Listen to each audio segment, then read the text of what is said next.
protect you.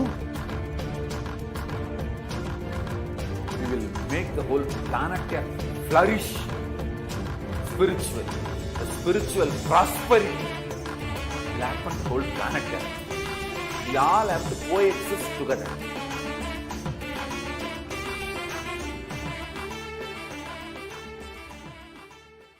Just be alive for next 3 years. Don't die within next 3 years.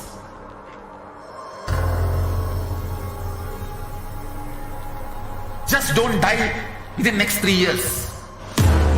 Be alive. Somehow be alive. I'm working sincerely. I will reach you somehow. Somehow I will reach you. It's my commitment to humanity.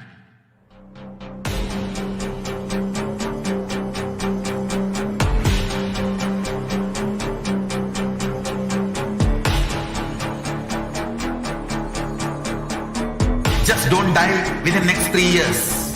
I will reach you wherever you are, whichever corner of the world you may be. I will reach you with enlightenment. You manifesting the space, state, powers, being Paramashivoham. It is possible, and it is possible for you.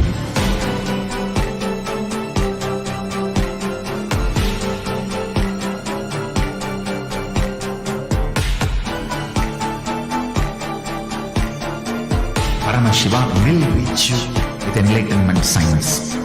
I know he is going to do the job.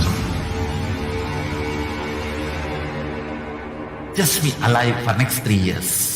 Nothing else.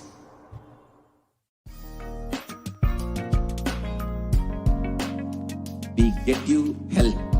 We get you ability to build beautiful relationships in your life. We get you direct spiritual support, and we make sure you become wealthy.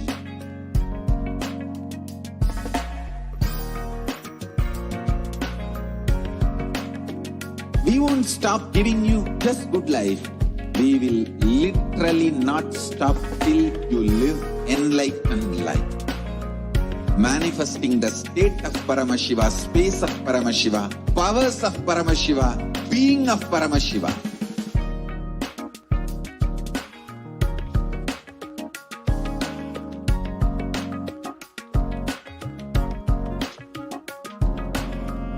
Whole world should become Ekailashian. I want the whole world to know Hindus have something great to contribute to the world.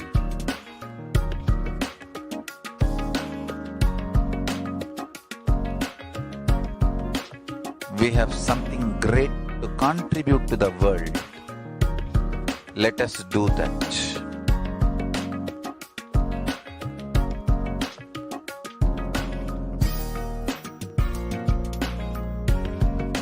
E-Kailasa is proper customized spiritual service helping you to identify your root patterns of suffering. We have perfected the science of helping every individual from every cultural, religious, nationality background.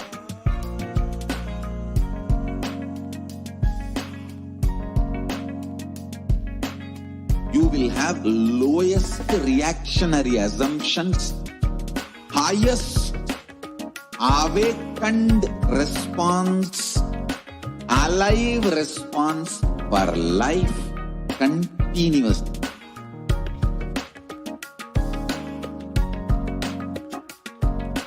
E-Kailasa is enlightenment ecosystem, literally enlightenment itself in your own home, wherever you are. Proper customized. Nithyanandam Paramasukadam Kevalam Jnanamurtim Tvandvatitam Gagana Sadrisham Tatvamasya ekam nityam vimalam achalam sarvadi sakshi bhutam bhavatitam triguna sadgurum tam namami. Nithyanandam, I offer my humble obeisance, my humble pranam at the divine lotus feet of the Supreme Pontiff of Hinduism, Jagadguru Mahasannidhanam, His Divine Holiness, Bhagavan Nithyananda Paramashivam. And I welcome all of the viewers who are joining in right now with us across the world in so many different time zones, across so many different countries. I welcome all of you who are joining in Kailasa TV and Nithyananda TV, who are joining in Facebook, YouTube, in Twitter, in Instagram, and joining us in all over the world in the various devalayas and annalayas and the various goshalas, gurukuls, everywhere across the world, in all the de facto spiritual embassies of Kailasa. We welcome you all to this divine and sacred experience with Devi Parashakti. And each and every one of you who are joining with us, either on your phone or from a temple, from Kailasas across the world, we know that for lifetimes you have been searching for one thing. You have been sincerely seeking for something in your life to fulfill you beyond what you are even cognizing as reality, even understanding, something that will cease and fulfill all your other desires, all your other longings. And that one thing is love. Whether it is wealth, health, or long-lasting relationships, or building a strong family, or building a strong community, whatever it is, we always search for the fulfillment of love inside of us, inside our very being. And while many of us might think that love is giving compliments, spending time with each other, or giving gifts, there might be many different languages of love that we are accepting nowadays, and we see as the ways that we fulfill love. But one thing is for sure, we do not understand love in its entirety. Love is a divine power. It is capable of transcending all other emotions and to experience higher oneness and higher experiences with the divine. It's capable of making you literally live eternal, making you immortal. It's capable of healing all of your chronic illnesses, which you have been suffering from for years.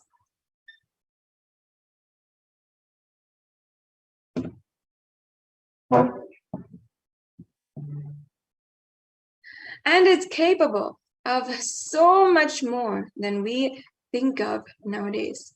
And that is why we can simply, in the Sanatana Hindu Dharma, the ancient rishis had literally given a science of how to experience the divine love. Devi Parashakti herself recently had declared Anbe Shivam, meaning love is God. That is the quality of love that in Sanatana Hindu Dharma, all the ancient rishis placed. Anbe Shivam, love is God. And that is the very experience that you are going to have today during this program. I welcome you all to this very program where you can experience and fulfill your longing for love. Now, if you do not know, today you will be introduced, perhaps for many of you for the first time, to Devi Parashakti, the cosmic mother, to divine feminine consciousness. Devi Parashakti is the source Shakti. She is the embodiment of the divine feminine consciousness, and the cosmic mother. She is the source of the billions and billions of universes that are in existence today. And she is the source of each and every one of us, of you and me. She is the source where all of us came from which all of us are going to even go back and merge back into. The Devi Parashakti, the relationship with the cosmic mother, is the primordial relationship. And it is the primary first relationship, the first and foremost relationship that you and I, all of us human beings, even can relate to. Even before we have the idea of relating, we think of, we relate to our mother. Before we even understand what is relating and how we are relating with our mother first. And that starts when we are in the womb of our mothers. And even as we are being born and in the first few days of our lives, even before we even past our memory, even relating starts with mother. So having recognized this, the ancient Vedic rishis had understood that having been the first relationship which you relate with in your life, in all of our lives, as we continue our lives, in order to create high inspiration and high consciousness, this very relationship can be projected into the life and universe. So you can heal your relationship with your mother and at the same time heal your relationship with the cosmic mother. And healing your relationship with the cosmic mother can heal your relationship with your mother, as well as your relationship in general with all things, because the relationship with the mother is the source. Today, you will be experiencing the Bhava Samadhi Darshan. And the Bhava Samadhi Darshan is a very beautiful way that you can experience the darshan of the divine. You can literally experience oneness with the divine.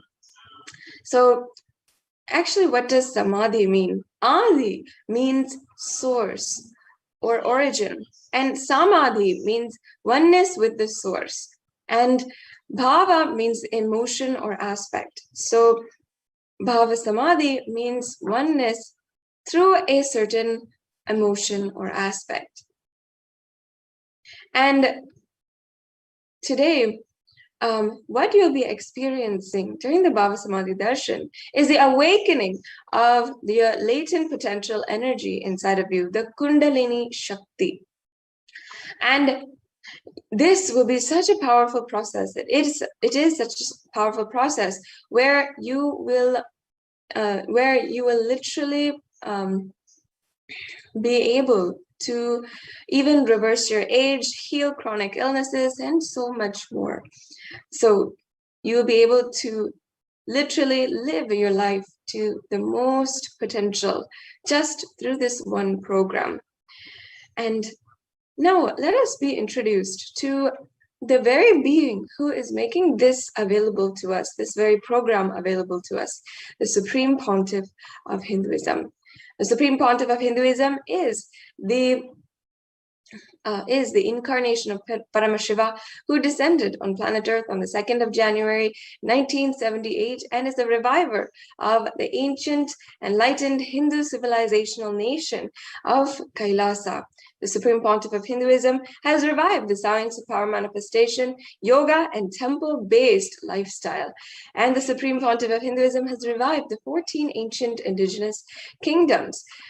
First, the Supreme Pontiff of Hinduism is ordained as the 233rd Guru Mahasannidhanam of the Tonde Mandalam Adinam, or the Kanchi Kailasa Sarvagna Peetham.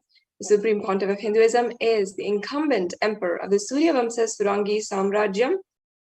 As well, the Supreme Pontiff of Hinduism is the 293rd Guru Mahasannidhanam, or Jagat Guru Mahasannidhanam of the Kailashonata Shamala Peetha Sarvagna Peetham, the Madurai Adinam, and the Supreme Pontiff of Hinduism as well is the Mahamandaleshwar of the Mahanirvani Akada. The Supreme Pontiff of Hinduism is also the 1008th Guru Mahasannidhanam or Mahamandaleshwar, of the Atal Akada, and the Supreme Pontiff of Hinduism as well is the 23rd Guru Mahasannidhanam of the Dharma Mukti Swargapuram Adinam. And finally, in 2015, having been recognized for his work towards Hinduism and having been recognized as a last hope for Hinduism, the Supreme Pontiff of Hinduism was elected as such with the title of Supreme Pontiff by a congregation of over 1,000 Hindu leaders. Yes, and the Supreme Pontiff of Hinduism has done countless number of activities, number of beautiful different contributions in order to enrich more than 1 billion people physically and digitally. And that includes been commenting on the various different scriptures Sanatana Hindu Dharma that Sanatana Hindu Dharma has, including the Bhagavad Gita, the Upanishad, the Brahma Sutras, the Jain Sutras, the Yoga Sutras, the Shiva Sutras, and countless more. And the Supreme Pontiff of Hinduism is also the reviver of the 108 different sampradayas, the 108 different sampradayas, including the Rudras and Rudrakanyas, the Rishis and the Grahastas, the Sannyasis, the Brahmacharinis, and many, many more. I think there's about 70 more ancient indigenous lineages that Supreme Pontiff of Hinduism has revived. The Supreme Pontiff of Hinduism has revived over 100 Sarvagnapitas, and the Supreme Pontiff of Hinduism has authored over 300 books in English, Tamil, and Sanskrit, which have been further translated into 50 different languages, as well as being distributed with millions of copies all over the world. And the Supreme Pontiff of Hinduism has literally spoken and given sessions for more than 20,000 hours of content. And this is just a mere glimpse into the amount of work the Supreme Pontiff of Hinduism has done over the last 2 decades. So now we'll be entering into the next segment of today's program, and we have joining with us Ma Yoga Prana and Ma Kaladara, who will be guiding each and every one of you into the exquisite experience of the extraordinary Shaktis. So now I welcome all the Balasans to begin the next session in today's program.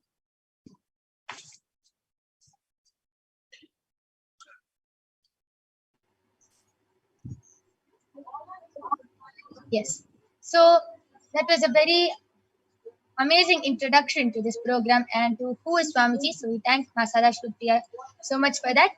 And let us now enter into the manifestation of extraordinary Shaktis. So now all of you are going to be witnessing the live demonstration of the powers of Paramashiva manifested by the Balasans of the Nithyananda Gurukul. So let us first learn about what are Shaktis. And today you will be witnessing 2 of the Shaktis. The first Shakti is the power of third eye.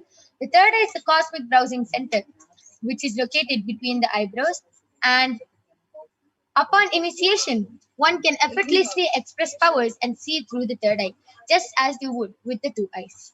And the next is the power of body scanning, where one awakens the ability to scan illnesses, diseases, medically diagnosed issues just through the third eye, and to even reveal solutions for it. So in the Vedagamas, the source scriptures of Hinduism, Paramashiva reveals in elaborate detail that every human being is hardwired to be able to manifest the 463 plus extraordinary Shaktis, the divine powers. And manifesting Shaktis is described as a system, as a method, and a science for human beings. They explore the various possibilities and powers and have access to the various states of consciousness. Shaktis manifest from the fundamental cognition that you are a divine and that you need to manifest the divine, not that you are a man and that you need to reach the divine. So there are two types of manifesting powers, Shaktis and Siddhis.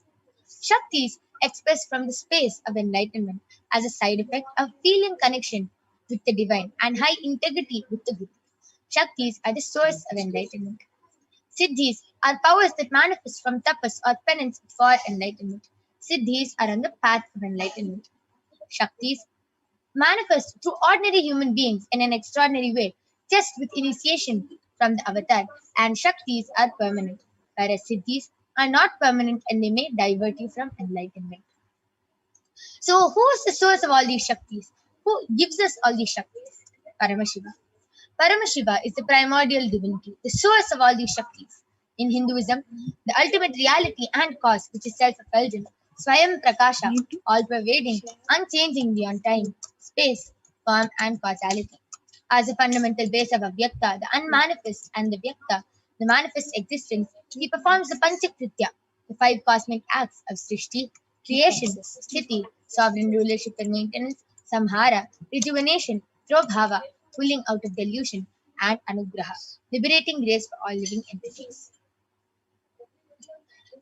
And Paramashiva himself has landed down in the form of the Supreme Pontiff of Hinduism, Jagat Guru Mahasanidhanam, His Divine Holiness Bhagavan Nithyananda Paramashivam, as the 1008th living incarnation and a representation of Paramashiva, the reviver of Kailasa, the ancient enlightened Hindu civilizational nation, the great cosmic borderless Hindu nation.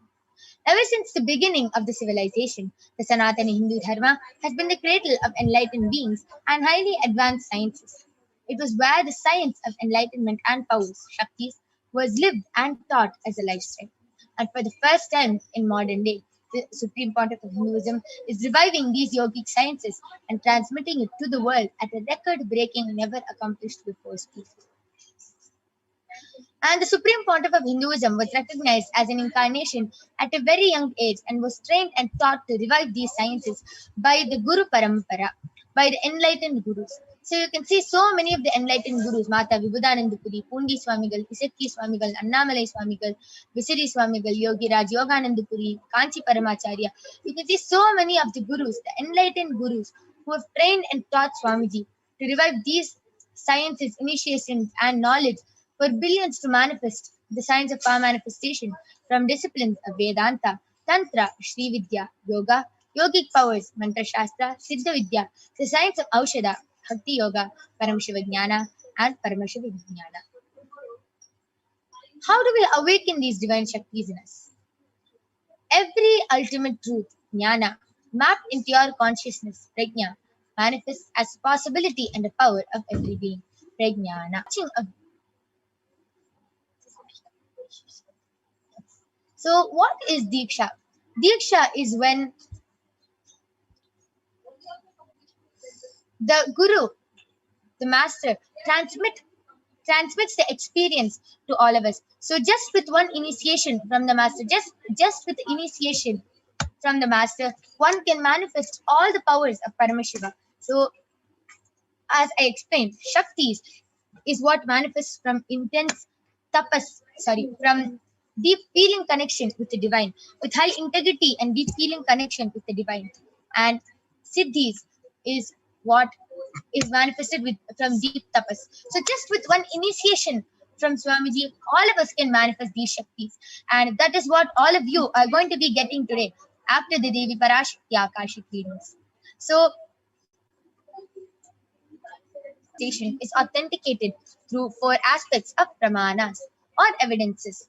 So the first is the Atma Shastra Pramana, which are the eternal unchangeable truths that are revealed in the source scriptures. The next is the Apta Pramana, the experiences and results of Aptas or the authorities of Hinduism who have time tested and verified this science. Third is the Atma Pramana, the experience of the Supreme Pontiff of Hinduism, this millennium's avatar's personal experience of power manifestation.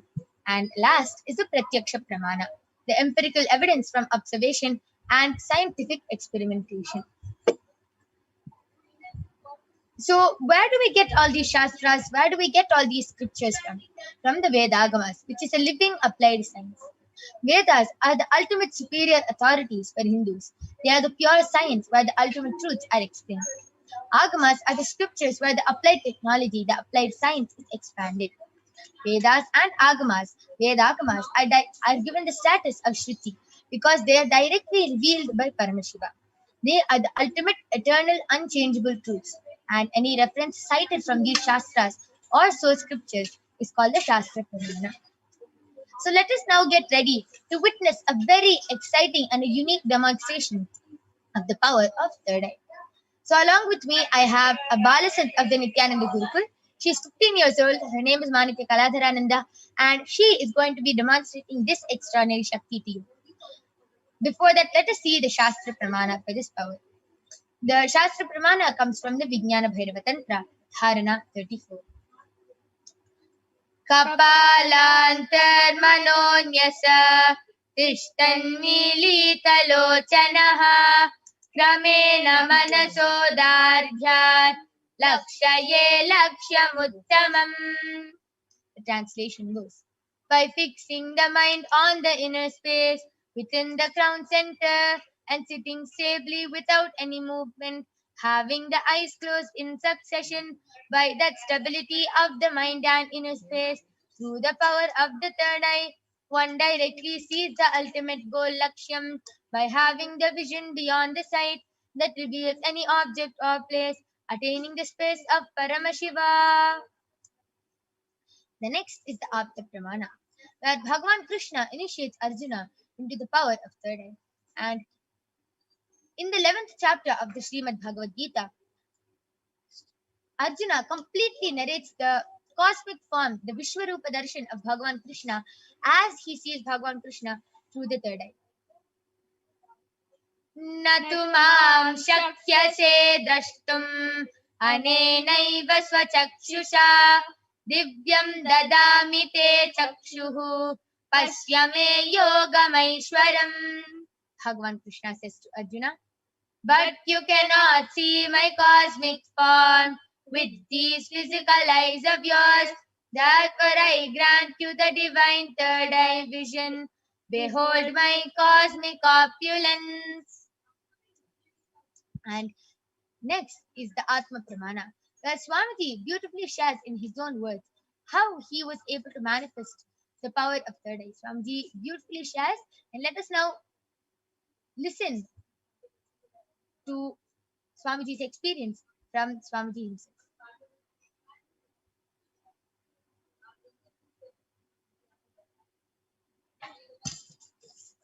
Inside and outside broke. The first experience is that I was able to see everything around me, above me, the whole 360 degree, 10 direction, below me, everything. I realized not only I was able to see, I was able to feel, experience. I felt that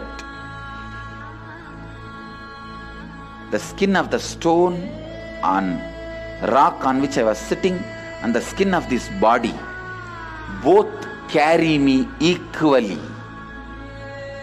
In both I exist equally. The setting sun, rising moon, the whole Arunachala hill, all the plants, bush, shrubs, trees, everything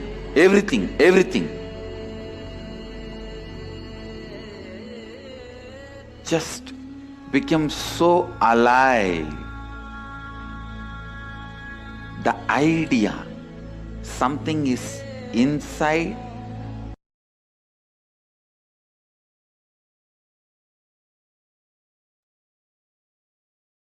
And last is the Pratyaksha Pramana, the empirical evidence from observation and scientific experimentation. So the study measures compare the metabolic cell activity of the brain in conscious and meditative states using the PET, the positron emission tomography. So when Swamiji is doing daily activities, high activity is measured in the brain where the third eye is located. And when Swamiji is in the deep state of Samadhi, only his third eye region is active and almost 90% of the rest of the brain is at peace. So, next you will be witnessing the Sakshi Pramana, the experiences and results of the extraordinary manifestation happening through the initiated disciples of the supreme concept of Hinduism. So now, along with me, I have a Balasan, and Ma Kaladra is now going to be demonstrating this extraordinary Shakti to all of you to manifest this extraordinary, to understand that it is not only Ma Kaladra or any of the Nithyananda yogis who can manifest, it is even you who can manifest these extraordinary Shaktis. So, along with me, I have medically tested eye band. In front is a complete opaque sheet, and behind is a thick sponge. You can see that there is no gap between the sponge and the opaque sheet, and there is no possible way of light entering.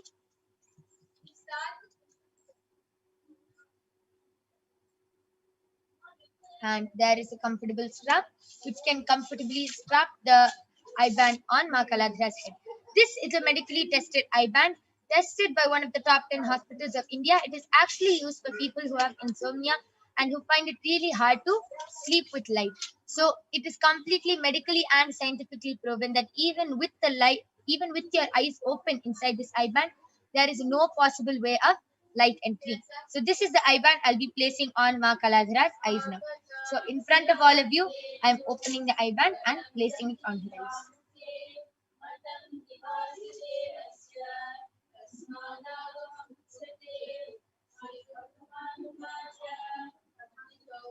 Ma Kaladra, are you comfortable? Yes. Yes. So Ma Kaladra is comfortable and she is not going to be touching the eye band after this. Any adjustment she has, she is only going to be requesting me to do it for her. She will not be touching the eye band to make it more foolproof. Yes. So now I request the YouTube comments to be projected. All of you can go ahead and post all your comments.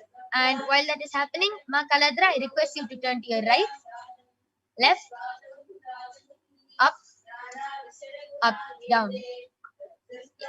So you can see that there's no gap between the sponge and her eyes, and it is completely foolproof. So now the YouTube comments are being projected. All of you go ahead, post anything you want, medical terms, scientific terms, paragraphs, sentences, letters, numbers, anything you want, emojis. You can post anything and Ma Kaladra will be reading it out live for all of you. You can even post in the language of Tamil as Ma Kaladra knows how to read Tamil. So please go ahead and post your comments.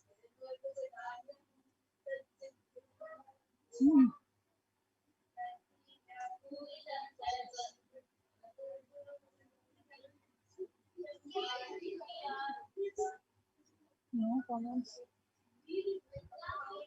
I request all of you to go ahead, continue posting your comments in the Kailasa's HDH Nithyananda YouTube channel.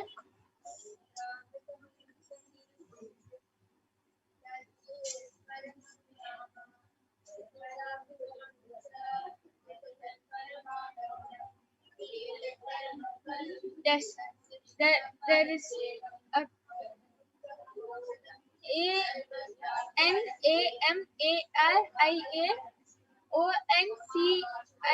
NAMARIAONCIOIU has donated money for Kailasa. Yes, and Ma Anamaria, we thank you so much for your contribution to Kailasa. Anamaria ONCLOLU has posted, thank you Swamiji JI and a dot. And Mahesh has posted Nithyananda Ma with a namaste emoji. Beautiful. How Ma Kaladra read that so fluently without any mistakes. And all of you know this is not something normal which any kid can do. She is a 15-year-old Balasan with just one touch of Swamiji. She is able to read with her eyes blindfolded. And it is a very extraordinary power. And after this, we'll be asking Ma Kaladra how she is able to manifest this power. How she is able to see with her eyes blindfolded. As this is not something which any normal kid can do. Yes. Social media manager 3 has posted Nithyanandam all.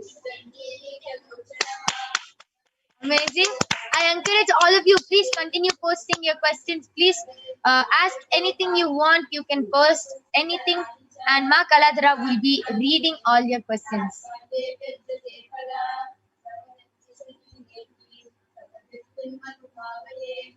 Yes, again, social media manager 3 has posted. Welcome to today's Parashakti Akashic reading, 27th July 2021. Wow, beautiful. That was very fluent. I request all of you, please continue posting your comments. Post anything you want. Ma Kaladhara will be reading them out live.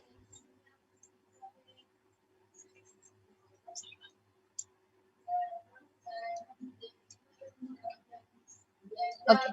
So meanwhile, Ma Kaladhara, why don't you share? How do you manifest this power?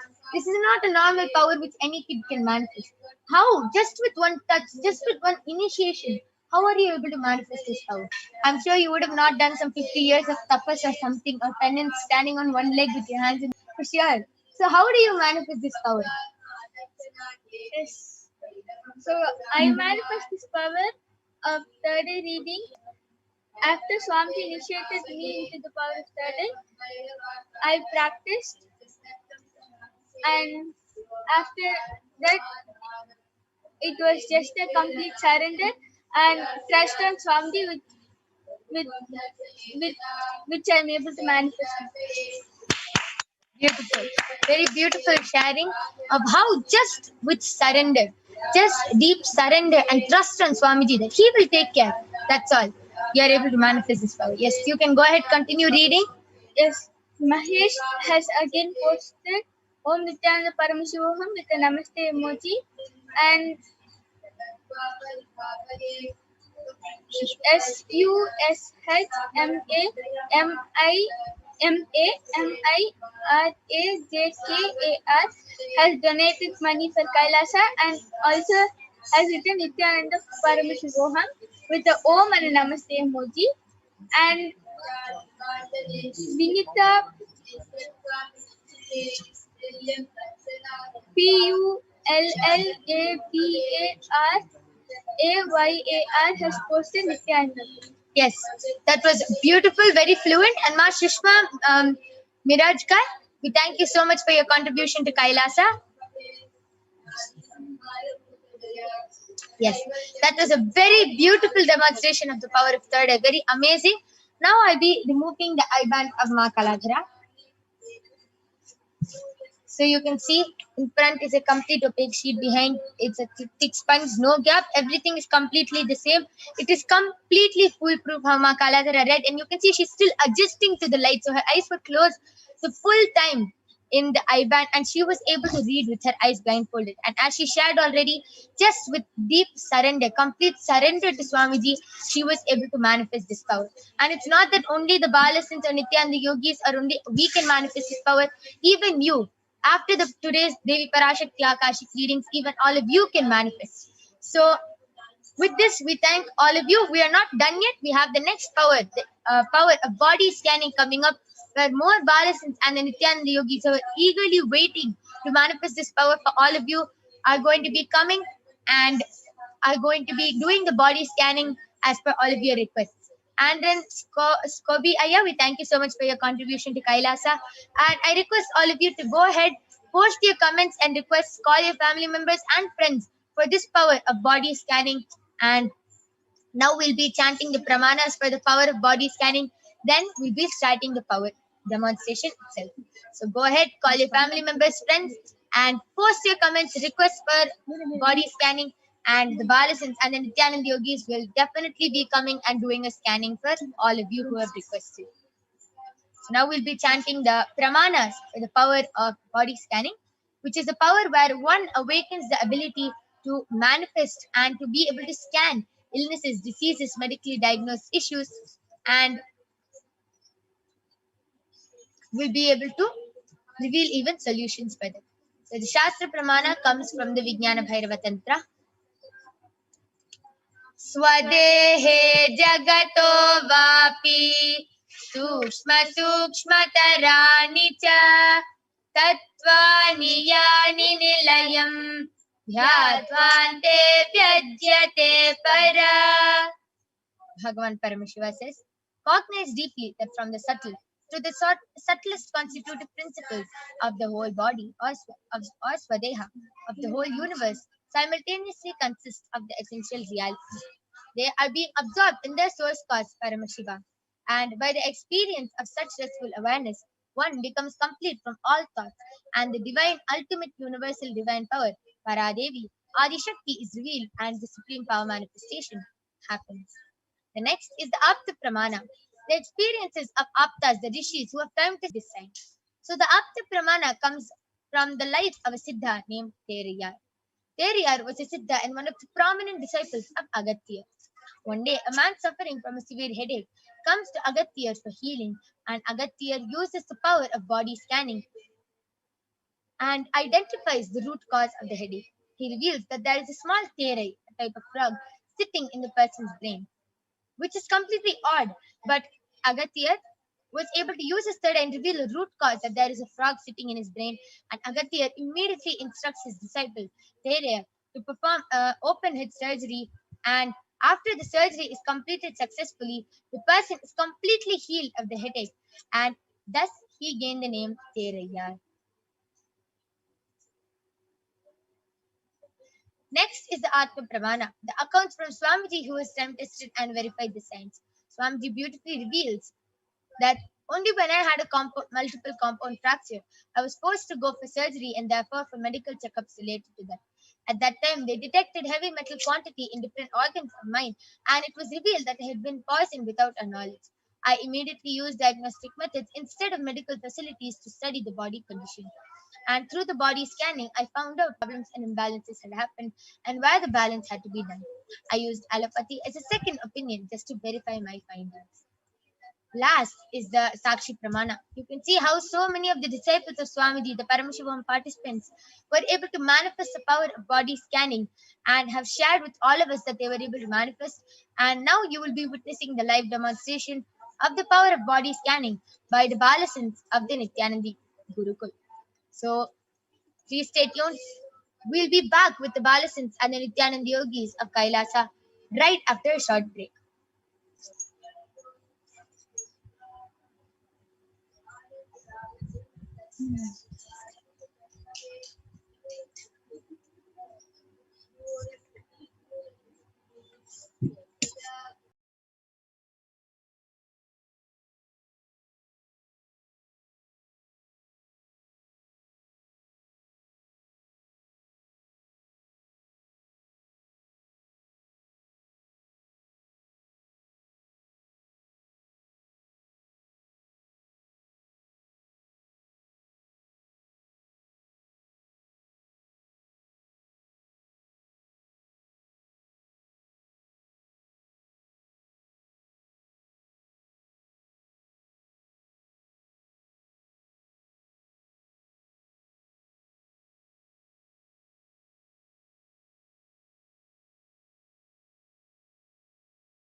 be manifesting this extraordinary Shakti of body scanning for all of you.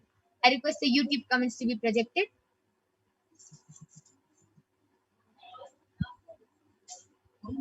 All of you go ahead, post your comments and requests in the Kailasa's HDH Nithyananda YouTube channel. And Ma Brahmayoga and Ma Soni are eagerly waiting to do the body scanning for all of you. So please go ahead, post your comments, and they will gladly be doing a body scan.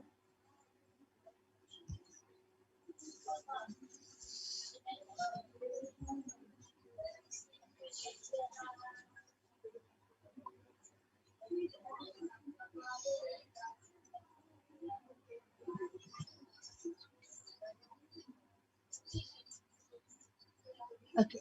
So till then, Ma Brahmayoga, Ma Soni, why don't both of you go ahead and share your experience of how you're able to manifest the power of body scanning? How do you see? Do you see it in colors, black and white, pictures, letters? How do you see it? Actually, first I closed my eyes and asked Swamiji, let me connect with you. And then after connecting with Swamiji, there will be a black color body figure. And then so I'll ask Swamiji, then Swamiji, what problem the person has and where and which part of the body it is.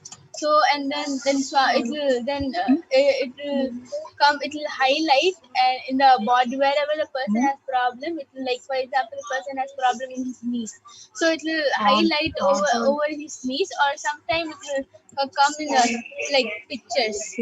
So it will be like literally like a 3D movie. So that's how I do body scanning. Wow, a beautiful sharing. It's literally like a 3D movie. Amazing.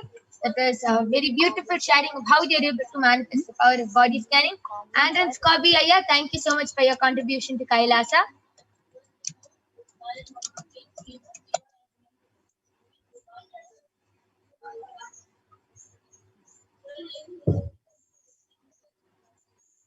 So Ma Brahmayoga, why don't you go and share how you're able to manifest this power of third eye, of body scanning through your third eye?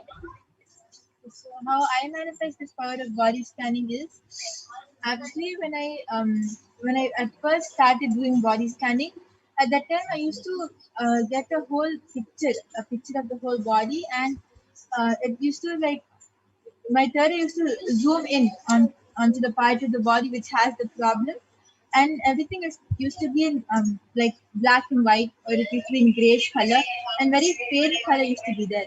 But as I started going for more and more demos, and as I started doing more and more body scanning, slowly everything started becoming more and more colorful, and it started becoming more brighter and more real. Like when I closed my eyes, at first, like, the picture used to be very vague. I had to concentrate hard to get the image of the thing and to find out what problem the person has. But right now, if I just ask something, I close my eyes. The moment I close my eyes, immediately, like, it so very vividly, the whole thing comes and everything has colors, all very colorful, and it's very bright and easy to see. Like as I started doing body scanning, the whole image, the whole projection started improving, and right now the whole thing is like I'm looking at a TV. It's like that. Beautiful. That is very amazing sharing, like a 3D movie, how you were able to see and manifest this power of third eye, body scanning through the third eye. So, and then Skobi Aya has requested for a body scanning in the emojis. So, Ma Soni, you can go ahead and do a body scanning for Andren Aya.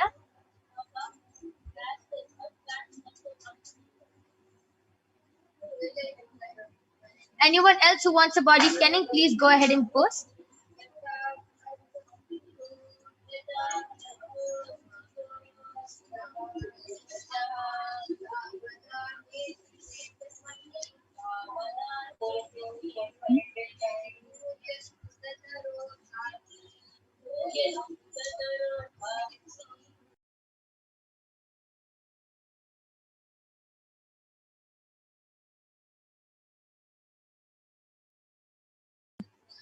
Yes, and now we'll be chanting the Mahavakya 11 times. Mahavakya is the direct passcode which directly connects us to Paramashiva and which raises us to a higher frequency. So now, Ma Soni, Ma Brahmayoga, are going to be chanting the Mahavakya 11 times.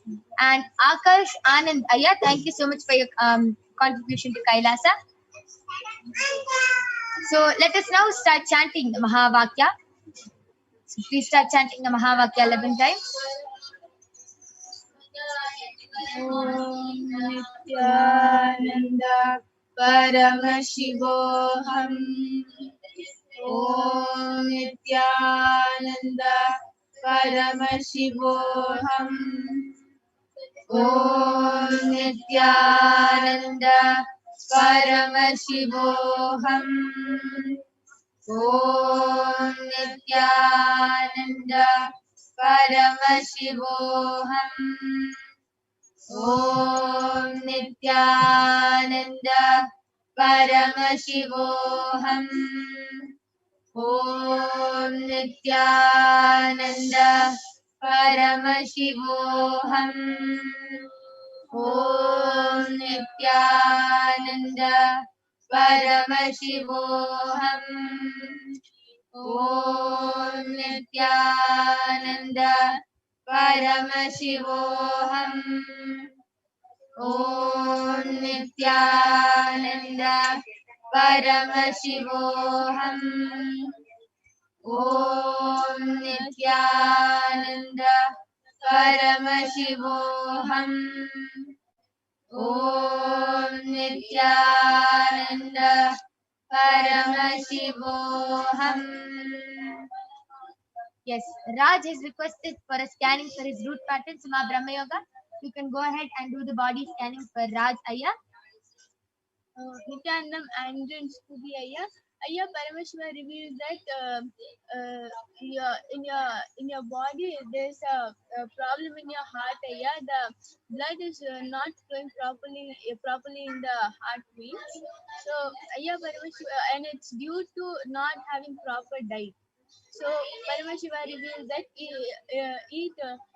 don't eat solid food. Go on a Nirahara Samyama for at least 2 months. Yes, so this is a body scanning for Andrew Aya.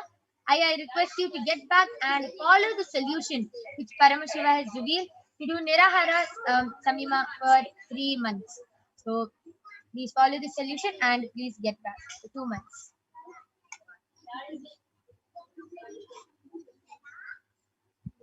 All of you can go ahead and continue posting your comments and requests.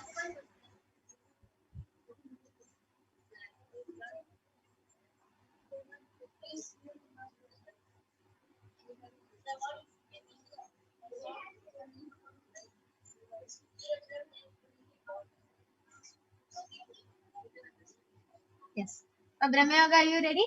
You can go ahead. Yes, so Rajaya, Paramashiva revealed to me that you're starting to get cancer cells in your body. Like right now, it's just 1 or 2 which are there, but it's still starting, and that is happening because you are having a lot of you dislike yourself a lot. You don't like yourself, and because of that, you're starting to develop cancer cells. So what you should do is every day, the moment you should first start doing Guru Puja every day, and immediately after that you should sit and you should just do completion with yourself. Ask yourself, why do you not like yourself so much? You just sit with yourself and complete every day for at least 20 minutes if you continue to do that. And also keep a picture of Swamiji, an Atmamurti of Swamiji in front of you, and tell everything to him and ask him to heal you. And if you continue doing this for 2 weeks, you'll see that slowly you'll not have so much of hatred towards yourself, and also your body will start healing. Wow, that is a very beautiful scanning for the root pattern. Rajavendranaya, I request you to get back in the chat session. And Satya Narayan has posted, please scan my wife Subhadra Devi for her physical and mental wellness. Masoni, sorry, before that, Satya Narayanaya, I request you to get the consent of your wife if we can do the body scanning for her, as it is a requirement and it is our integrity to the person, to this power, to always get the permission and then only do the body scanning. So please get the permission and then get back. Surely we'll be doing the body scanning. And then Aya, thank you for your contribution to Kailasa. Please do get back regarding the scanning which was done by Ma Soni. And Ma Nitya Parvati Priyananda has posted, can I get a body scanning please? So Ma Brahmayoga, you can go ahead and do the body scanning for Ma Parvati Priyananda.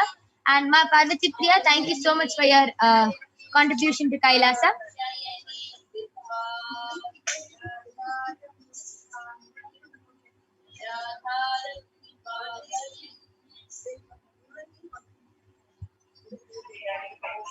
Okay, Satya Narayan has posted, I got her consent. Yes. Yes. So, Ma Soni, you can do the body scanning for Ma Subhadra Devi.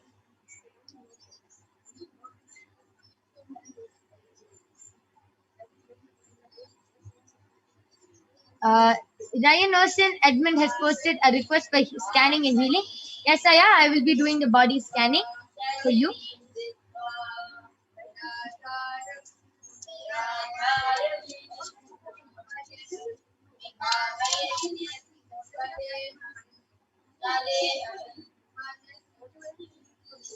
Yes. So, yes.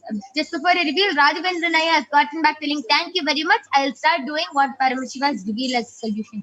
Yes, thank you, Aya, so much. Just follow the solution which Paramashiva has given authentically, and you will be completely healed. Yes, and Ryan and Aya, Paramashiva has revealed that actually you were very active.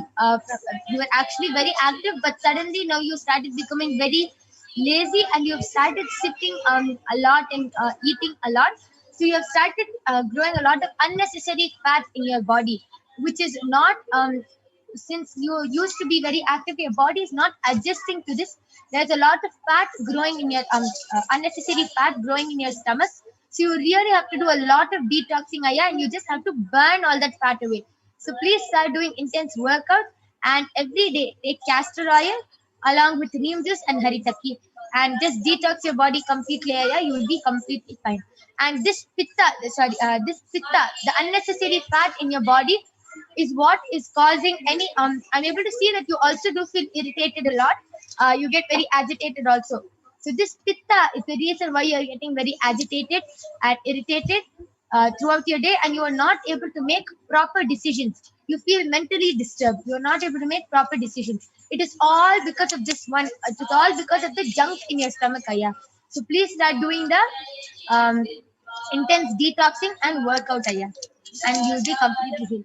Raj, Aya, we thank you so much for your contribution to Kailasa. Yes. You can go ahead, Ma Brahma Yoga.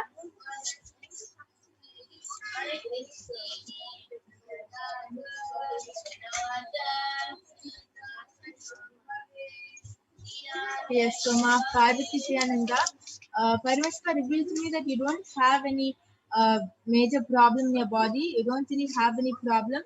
The only thing Paramashiva revealed is it will really help you if you start doing the Prathama Vijnashakrama, the Nithyananda Yoga every day in the morning at 4 o'clock during the Brahma Muhurta time. If you start doing this, the yoga every day, your body will really become more fit, and you'll be able to Parashakti revealed that you're having difficulty in understanding what Swami is saying in satsang. If you start doing yoga, Nithyananda yoga every morning, you'll see that whatever Swami is saying in satsang will be really easy for you to understand. You'll start understanding what he's saying faster, and it will be much more easier for you. And Parashakti revealed that other than that, you don't have any problems. Yeah. Yes. So, Ma Parvati Priya, I request you to get back whether you were able to relate with the scanning. Dayanasan Aya has gotten back telling, yes, Ma, this is 100% true, Ma. Felt the same and felt to jump into Nirahara and intense workout for this Chaturmasya detox. Thank you for the scanning, Ma. All details shared were completely accurate. And two namaste emojis. Yes, thank you so much, Aya. See, just follow the solution which Paramashiva has revealed. Anything which you are feeling and going through right now, is the root cause is because of this pitta in your stomach. So just do the complete detoxing, especially in this Chaturmasya time. It is the best time to detox and do the complete cleansing of your body, Aya. So just follow what Paramashiva revealed. You will be completely healed and you will feel more life positive. Yes, thank you so much for getting back, Aya. Nithyanandam, I did the body scanning for Subhadra Devi. And Ma Parameshwara revealed that neither you are healthy physically nor mentally. Physically, it's because there's too much unwanted stuff in your stomach, Ma. So you need to cleanse your stomach. So Parameshwara revealed the solution is to take 2 tablespoons of castor oil in the morning. And mentally it's because you're having too much worry, having too much worry about families, like family problems, and desires are not getting fulfilled. It's due to desires towards wealth, relationships. So Parmashiva revealed that to fulfill all your desires, sit in the night before sleeping, sit in front of the Atmamurti and pray to Swamiji to fulfill tell Swamiji all your desires and pray to Swamiji to fulfill all of them. And you'll be completely fine and all your desires will get fulfilled, Ma. Yes, that was a very beautiful scanning for Ma Subhadra Devi. I request you to get back. This is a solution for you and a scanning for you. And I would also like to add on, Ma Subhadra Devi, one more thing. Just Paramashiva just revealed it to me that you have a lot of heat in your body, Ma. So please put a cold pack on your stomach and on your head every day before sleeping, because of a lot of heat you are, as Ma Soni revealed, and the mental health is not good. And this is Paramashiva is revealing this heat in your body is also affecting your mental health. So please do follow this solution also. And with this, we thank all of you, everyone who has joined us in this power manifestation segment, and everyone who has requested for a body scanning and has gotten back. So thank you so much. And with this, we are going to conclude this power manifestation segment. There are upcoming segments where you will be learning about who is Devi Parashakti, what are the Akashic feelings, and much, much more. So please stay tuned to the upcoming segments. And due to the interest of time, if you are not able to get a body scanning today, you can come back every day at 2 a.m. in the morning, IST, and 4 p.m. every day, Indian Standard Time. And you can get the body scanning done by the Balasan and the Nithyananda Yogis of Kailasa. So with this, we thank all of you for joining us. Thank you, Nithyananda.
Nithyananda, everyone, welcome back.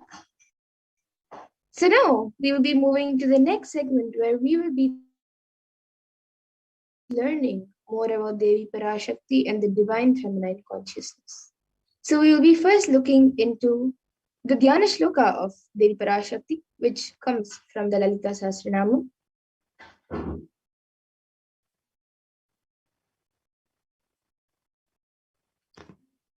सिन्दूरारुणविग्रहां त्रिनयनां माणिक्यमौलिस्फुरत् तारानायकशेखरां स्मितमुखीमापीनवक्षोरुहां पाणिभ्यामलिपूर्णरत्नचषकं रक्तोत्पलं बिभ्रतीं सौम्यां रत्नघटस्थरक्तचरणां ध्यायेत् परामम्बिकाम्. And this verse says, the Divine Mother is to be meditated upon as shining in a vermilion red body with a triple eye, sporting a crown of rubies studded with crescent moon, a face all smiles, a splendid bust, one hand holding a jewel cup brimming with mead, and the other twirling a red lotus. And then another verse, which also comes from the Lalita Sahasranama, which describes Devi Parashakti. Arunam karunam tarangatakshim dhritapaşankuşapuşpabanachapam animadibhiravratam ayukaihi rahamityeva vibhavaye bhavani. And the translation for this verse says, I meditate on the great empress. She is red in color, and her eyes are full of compassion, and holds the noose, the gourd, the bow, and the flowery arrow in her hands. She is surrounded on all sides by powers such as anima for rays, and she is the self within me.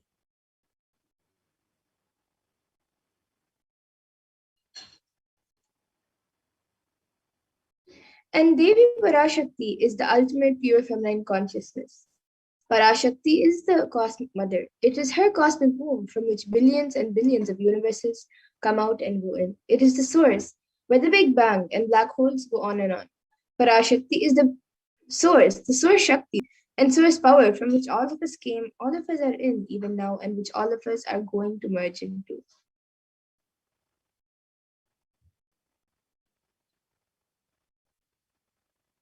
And out of her extreme love and compassion, Parashakti herself is manifesting through the embodied form as the Nijavatara of the Supreme Point of Hinduism, Jagat Guru Mahasanidanam, His Divine Holiness, Bhagavan Nithyananda Paramashivam, gracing us, answering all our questions, attending to our prayers, giving boons, healing us, revealing our past, present, and future, and delivering profound spiritual truths, and ultimately giving us the experience of Paramashivoham itself.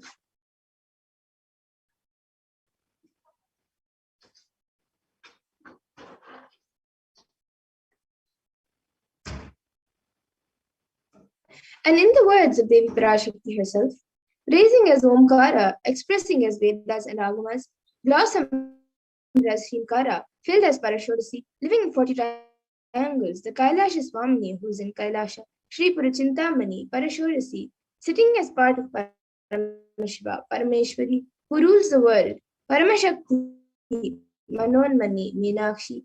As Nithyananda, I took Nijavatara here to give good boon to everyone, to bestow all goodness. Hiranyagarbha Swarupini, Brahmanda Yoni, Shami, Chandramauli, Rapala, Aparna, Uma, Parvati, Savitri, Navayavana, Samaraja Lakshmi, Parameshwari, Parashodasi, Meenakshi. Taking the form of Nithyananda, I came here as Nijavatara. With great compassion, I am blessing. Listen, people, to do good to all of you. I took the form of Nithyananda and came down as Nijavatara. And again, in the words of Devi Parashakti herself, raising in Omkara, blossoming as Shiva, Shiva manifesting as source of existence, powers of existence, expression of existence, from the oneness of Om, blossoming into two as Prakriti and Purusha, blossoming as three Shaktis, Icha, Kriya, and Jnana, growing as four Vedas, expanding as five Panchabhutas, beyond six chakras, filled as Gotras of seven Rishis, expanding as 8 directions, existing as 9 Grahas, blossoming as 10 Indriyas, being as 11 Rudras, creating all the worlds, bringing life to tell and make truth blossom and to do good. Parashodasi, Meenakshi, in the form of Nithyananda, I came to bless every one of you.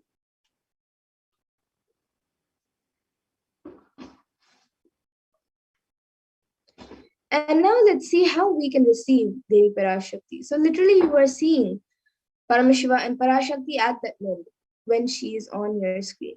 So always receive her very traditionally. You can keep 2 betel leaves, 1 betel nut, 1 banana, and a coin in front of the screen as you watch Devi Parashakti. And for those of you who do not know, the coin is actually considered the traditional dakshina in the Hindu tradition. It can be the lowest value in India. It can even be just a paisa, it can be just a cent. Swamiji says, I am not trying to monetize. Keep even 1 cent, it is okay. So for 100 days, if you have darshan, it will add up to $1. In India, even 1 paisa is okay. And after that, you can offer, after you offer that to Devi, and after the darshan is over, you can do namaskar and eat the banana, betel leaf, and betel nut as prasadam immediately. And the coins which you collect, you can send it to the LA temple. And some of you might be wondering, how does betel nut and betel leaf work and how does it benefit you? This betel leaf and betel nut may look too small, but in a few days, all of you will see how much it adds to your sentiment that really she is there. You will not take the Devi Darshan for granted. Rituals will break your monotonous unconscious mentality and lifestyle and remind you and raise you to the powerful cognition. It will break your unconscious behavior. And now all of you can also see how you can set up your tambulam. You can set up the 2 betel leaves, 1 banana and 1 betel nut and the coin in a plate and keep it in front of the screen. These few items are the basic items kept as part of the tambulam. But if you would like, you can also add the coconut, red bangles, flowers, fresh flowers, and kumkum as an addition if you would like. But these 4 items are the main basic items kept in a tambulam. So you can arrange everything in a plate and place it in front of the screen as you have the darshan of Devi Parashakti. And now with this, we come to the conclusion of this segment. And we will be moving on to the further segments where we will be learning more about Devi Parashakti and what she has revealed for humanity, for all of us. So we will be back after a short break. All of you can stay tuned. What I mean by the word e-Kailasa? Listen intensely. Enlightenment ecosystem, literally enlightenment itself, in your own home, wherever you are. If you cannot come to Kailasa, it's okay. Kailasa can come to you. Kailasa coming to you is e-Kailasa.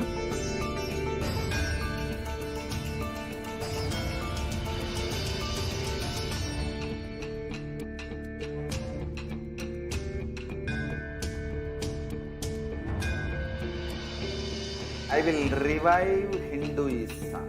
I am a Hindu revivalist, not by any revolution, but by evolution.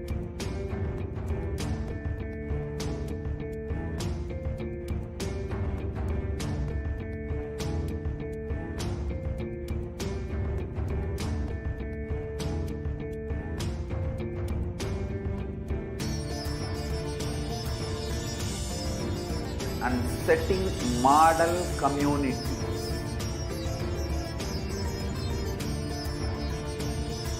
Kailasas, enlightenment ecosystems, Sarvanya Pitas all over the world.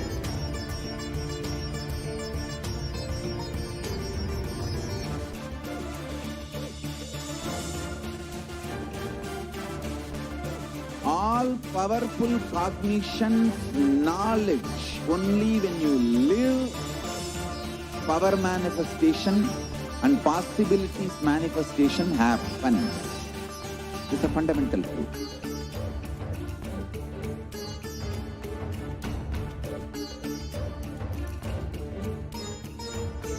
Hinduism cannot live exclusively as one sampradaya. No. All sampradayas of Hinduism is an ecosystem.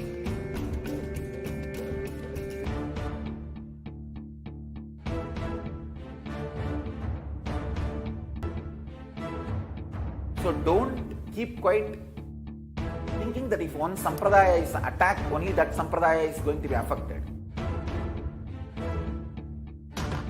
All of us are ecosystem.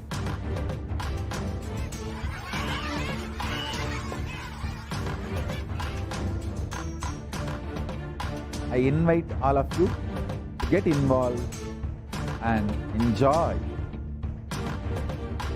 Hinduism by the principle of Dharmo Rakshati Rakshitaha. When you protect Dharma, Dharma protects you. We will make the whole planet flourish spiritually. The spiritual prosperity will happen to the whole planet. We all have to coexist together.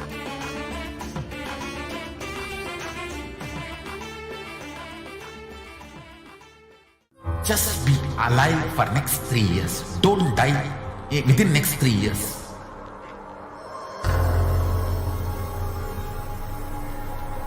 Just don't die within next 3 years. Be alive. Somehow be alive. I'm working sincerely. I will reach you somehow. Somehow I will reach you. It's my commitment to humanity.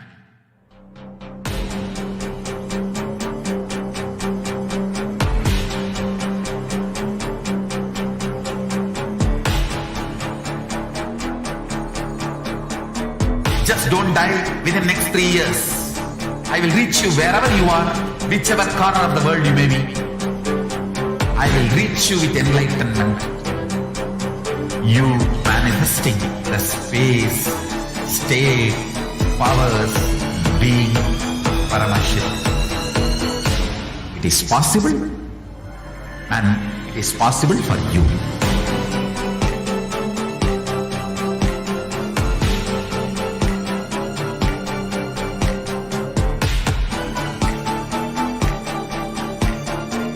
Paramashiva will reach you with enlightenment science. I know he is going to do the job. Just be alive for next 3 years. Nothing else.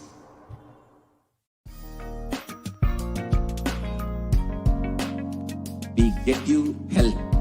We get you ability to build beautiful relationships in your life.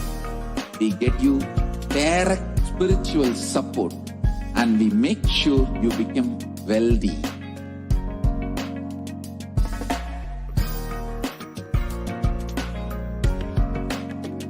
We won't stop giving you just good life. We will literally not stop till you live enlightened life. Manifesting the state of Paramashiva, space of Paramashiva, powers of Paramashiva, being of Paramashiva.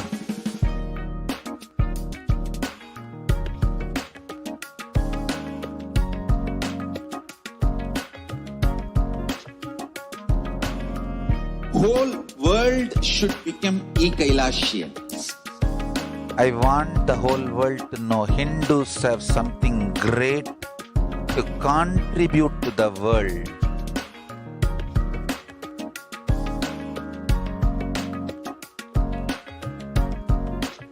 We have something great to contribute to the world.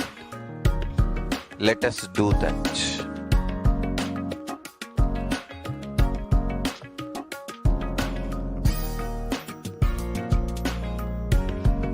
E-Kailasa is proper customized spiritual service helping you to identify your root patterns of suffering.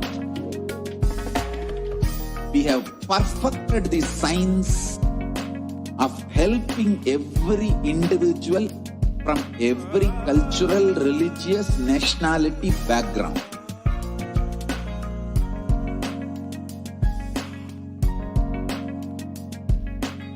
You will have lowest, highest, awakened response, alive response for life continuously.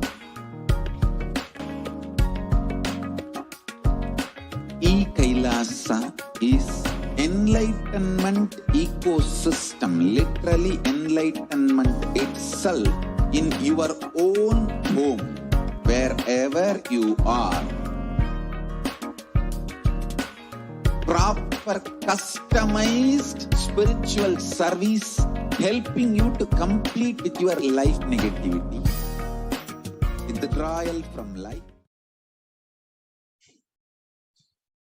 Nithyanandam, welcome back, dear viewers. Now we will be entering into the next segment where we will be understanding some of Devi Parashakti's revelations made for humanity during this pandemic and how we can protect ourselves during this pandemic. So let us get started and listen to the first revelation made by Devi Parashakti on the 31st of May 2021 on the sacred secret of Hindu birth.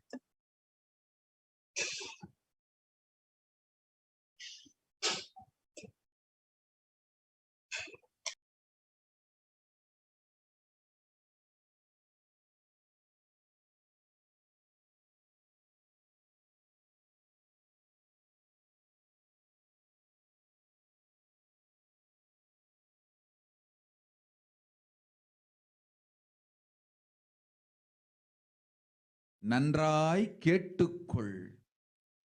உன் கேள்விக்கு உன்மூலமாய் உலகெங்கும் இருக்கும் இந்துக்கள் எல்லோர்க்கும் அளிக்கின்றேன் உத்திரம். கேட்டு வாழ்ந்தால் உங்கள் வாழ்க்கை I don't think the audio is shared. நன்றாய் கேளுங்கள். Able to hear it. பிறப்பின் ரகசியத்தை பிறப்பிலா பெருமை உடைய பரமேஸ்வரி சொல்லுகின்றேன் கேளுங்கள். அண்டஜம், யோனிஜம், ஜலஜம், பீஜம் எனும் 4 விதமான பிறவிகளில் 84,000 யோனிகளில் பிறக்கும் பிறப்புகளிலேயே பெருமை வாய்ந்ததும் உத்தமமானதும் மனித பிறவி. அந்த மனித பிறவியிலும் பலமுறை பிறந்து உழன்று அரசியல், பொருளாதாரம், சுகபோகம், தர்மம், அர்த்தம், காமம் எனும் ஆசைகள், துக்கங்கள், அச்சங்கள் அனைத்திலும் அழன்று உழன்று இனி வேண்டாம் இப்பிறவி, வேண்டுவது மோட்சமே என்று முடிவெடுத்தோர்க்கு மட்டுமே ஹிந்து மத யோனிஜம், ஹிந்து பெற்றோர்க்கு பிறந்திடும் சனாதன ஹிந்து தர்ம யோனிஜம். மனித பிறவி உத்தமம், சனாதன ஹிந்து தர்ம மனித பிறவி உத்தமோத்தமம். இந்த உத்தமோத்தம பிறவி எடுத்த எல்லோருக்கும் ஜீவன் முக்த விஞ்ஞானத்தையும் சனாதன தர்மத்தையும் காக்கின்ற கடமையும் உண்டு. அதனால் வருகின்ற நன்மையெல்லாம் அனுபவிக்கும் உரிமையும் உண்டு. இந்த கடமையை செய்வோம் என்று சத்தியம் செய்ததனால்தான் அந்த உரிமை அளிக்கப்பட்டது.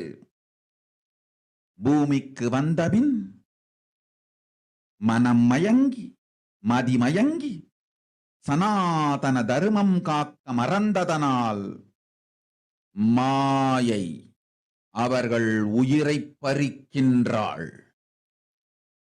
நன்றாய் புரிந்து கொள்ளுங்கள். உயிரை கொடுத்தாலும் தர்மத்தை காப்போம் என்று உறுதி எடுத்தவர்க்கே சனாதன ஹிந்து தர்ம யோனிஜம் அளிக்கின்றேன் யான். உடல் பெற்ற பிறகு ஊழிப் பெருவலியால் ஆசை அச்சங்களை உதறவிடாது, உதறியும் விடாது சனாதன ஹிந்து தர்மம் காக்க மறந்தோரை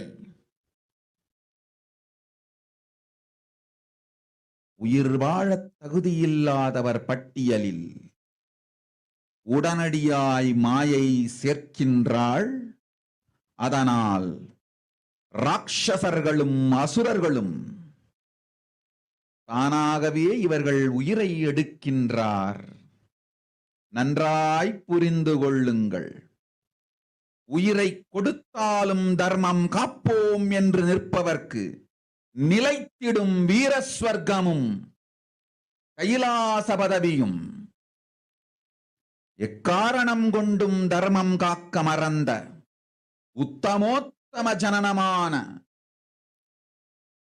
சனாதன ஹிந்து ஜனனம் பெற்ற மக்களுக்கு இல்லை வேறு கதி. சனாதன ஹிந்து தர்ம மனித ஜனனம் உத்தமோத்தம மனித ஜனனம். உங்கள் உரிமை உலகில் அதிகம், உங்களுக்கு கடமையும் உலகில் பெரிது. தர்மம் காத்தாலே கடமை, தர்மம் காக்காதார்க்கு உயிர் வாழும் உரிமை இல்லை.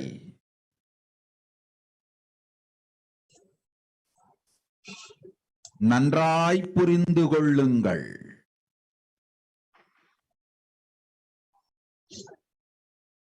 உத்தமோத்தம பிறவியான சனாதன ஹிந்து தர்ம பிறவி எடுத்த எல்லோரும் புரிந்து கொள்ளுங்கள். உங்கள் வாழ்வின் முதற்கடமை தர்மம் காத்தல். தர்மம் காக்க தர்மம் உங்களை காக்கும்.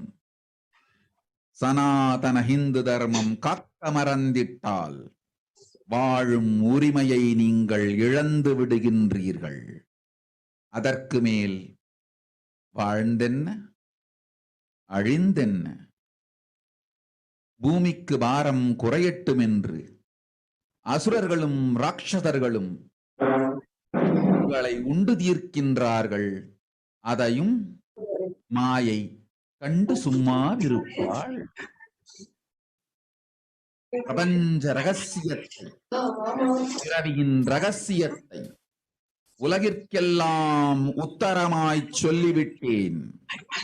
புரிந்து வாழ்வில் நடந்து உயிரை பத்திரமாய் பார்த்துக் கொள்ளுங்கள்.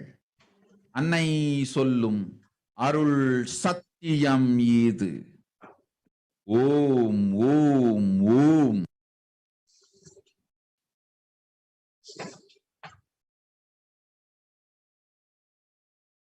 Yes, we can move to the next slide, please. கேட்டுக்கொள். உன் கேள்விக்கு உன்மூலமாய் உலகெங்கும் இருக்கும் இந்துக்கள் எல்லோருக்கும் அளிக்கின்றேன் உத்திரம்.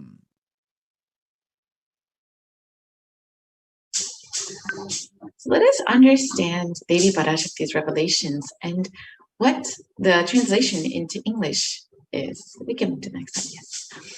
Listen.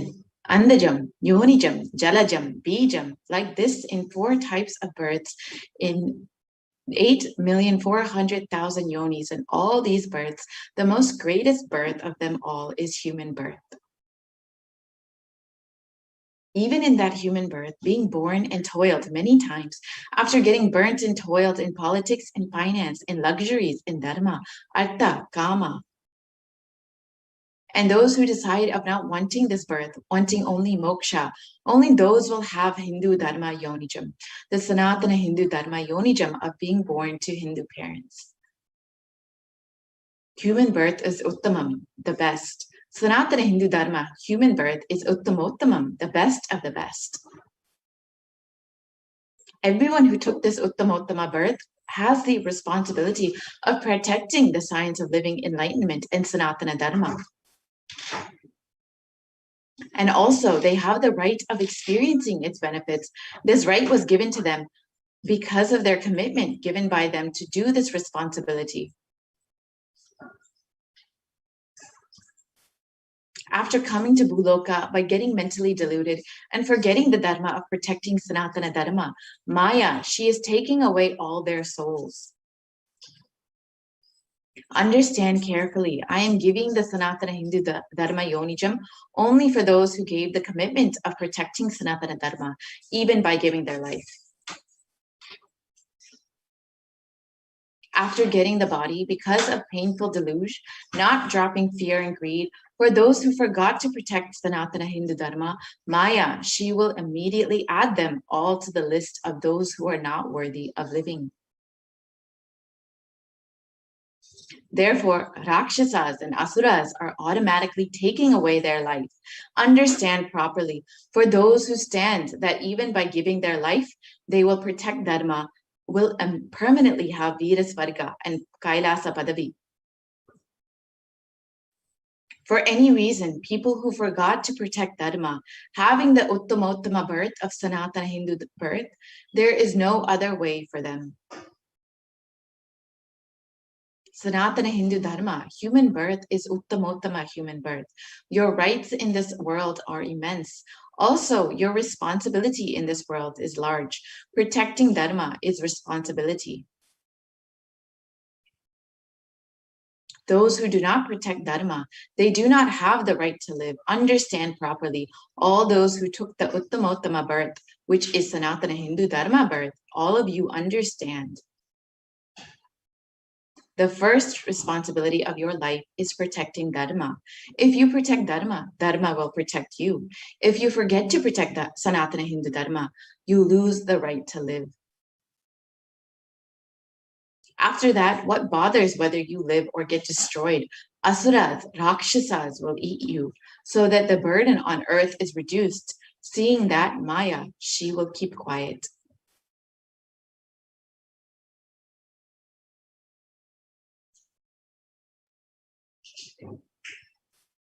So let us now understand what is the responsibility of Hindus.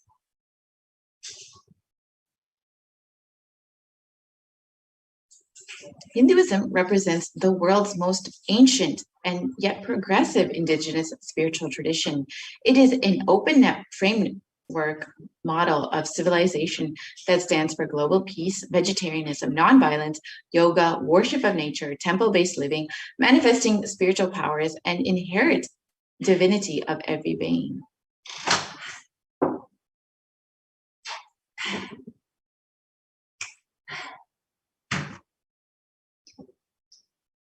The Hindu nations were ecosystems where more and more enlightened beings could be produced, so that enlightened civilization could be kept alive and its great gifts shared with the world.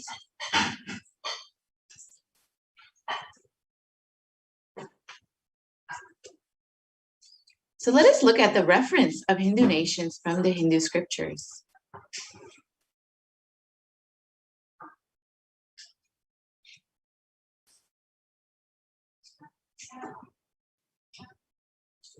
The Hindu nation that was ruled by Bhagavan Rama, the Ramarajya, let us look at the description from that in the Valmiki Ramayana, in the Yuddha Kanda. It describes that there were no widows to lament, nor were there any danger from wild animals, nor any fear born of diseases. The world was bereft of thieves and robberies. No one felt worthless, nor did old people perform obsequies concerning youngsters. Every creature felt pleased. Everyone was intent on virtue, turning their eyes towards Rama alone. Creatures did not kill one another.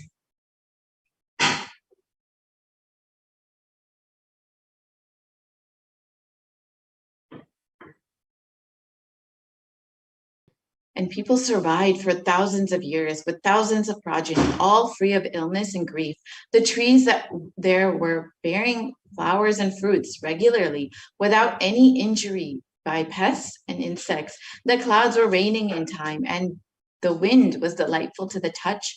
Every caste was performing their own duties, satisfied with their own work and bereft of any greed. People were intent on virtue and lived without telling lies. All the people were endowed with excellent characteristics. All were engaged in virtue.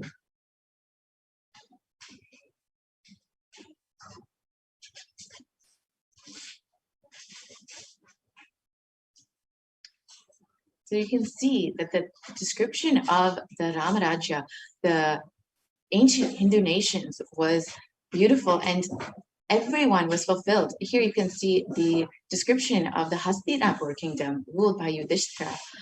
The Devas granted rains to fulfill all wants. The world became free of all diseases. There was no hunger or thirst anywhere. There was no mental suffering. Those without livelihood were given livelihood. There was abundance all around. There was no worldly worries left for anyone, and there was no cause to fear either. Happiness on earth was in fact even greater than in the heavens. And this is the description from the Srimad Mahabharata of the Hastinapur kingdom.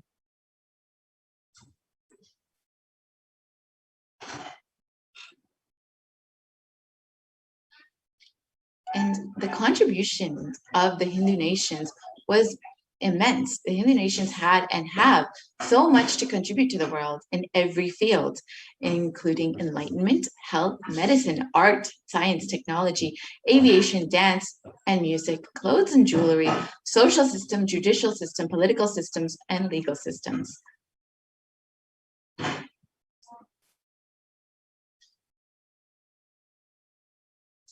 So how were these Hindu nations destroyed over time?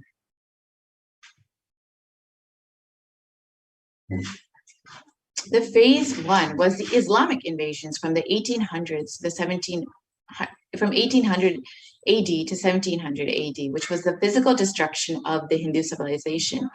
And the description from Will Durant in the description of the Islamic invasions is that the Mohammedans' conquest of India is probably the bloodiest story in history. The Islamic historians and scholars have recorded with great glee and pride the slaughters of Hindus, forced conversions, abduction of Hindu women and children to slave markets, and the destruction of temples carried out by the warriors of Islam during the 1800 AD to 1700 AD.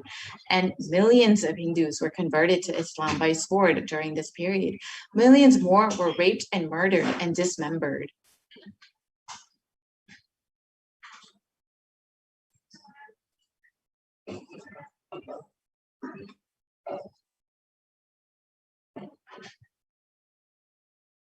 Hindus are like the mud. If silver is demanded from them, they must, with greatest humility, offer gold. If a Mohammedan desires to spit into a Hindu's mouth, the Hindu should open it wide for that purpose. God created the Hindus to be slaves of the Mohammedans. The Prophet hath ordained that if the Hindus do not accept Islam, they should be imprisoned, tortured, and finally put to death, and their property confiscated. To keep the Hindus in abasement is especially a religious duty, because they are the most inveterate enemies of the Prophet. And this is the description of the law prescribed for Hindus during the Islamic rule. And here you can see the data of what happened during the Islamic invasions. Over 200 million Hindus were slaughtered by Muslim invaders, and over 100,000 temples were destroyed, and over 1 million deities and sculptures were destroyed during this period. And in the words of Kanhad De Prabhanda, the conquering armies burnt villages, devastated the land, plundered people's wealth, took Brahmins and children and women of all classes captive, flagged with thongs of rawhide, carried a moving prison with them, and converted the prisoners into obsequious Turks.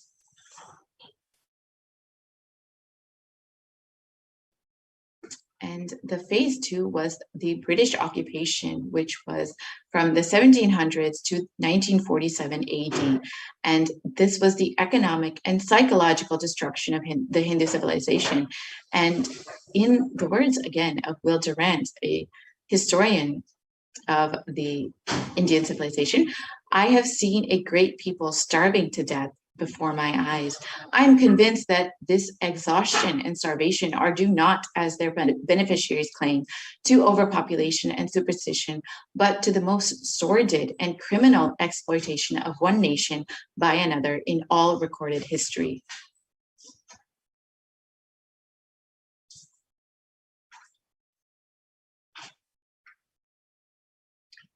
The British Empire used all possible means to destroy the Hindu civil and cultural institutions in order to delegitimize and demoralize the indigenous people of India so that they would become slaves to their own homeland. And this included discriminatory laws to instill feelings of racial inferiority, engineered famines to starve natives into submission, annexed Hindu kingdoms to undermine native rule, mistranslated Hindu scriptures to instill anti-Hindu narratives, destroyed indigenous Gurukul education system, destroyed local industries and forced importation of British goods, and banned Indians from owning or producing firearms.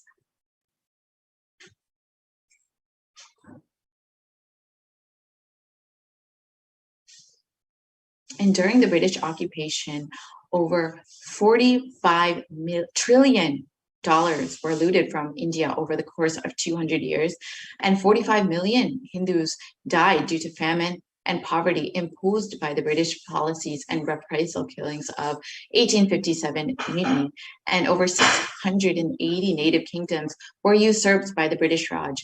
And the description from Shashi Tharoor, the Indian Parliament, was that the British came to one of the richest countries of the world. Over 200 years of exploitation, destruction reduced it to a poster child of third world poverty.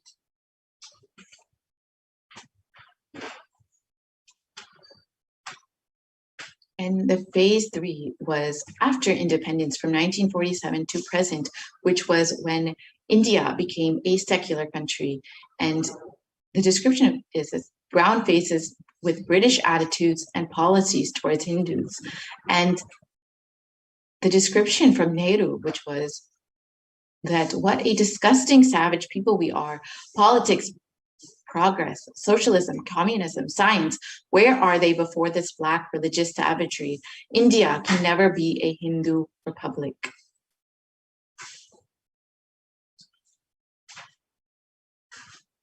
And the first law minister and the principal architect of the Indian Constitution described that if Hindu Raj does become a fact, it will no doubt be the greatest calamity for this country. No matter what the Hindus say, Hinduism is a menace to liberty, equality, and fraternity. It is incompatible with democracy.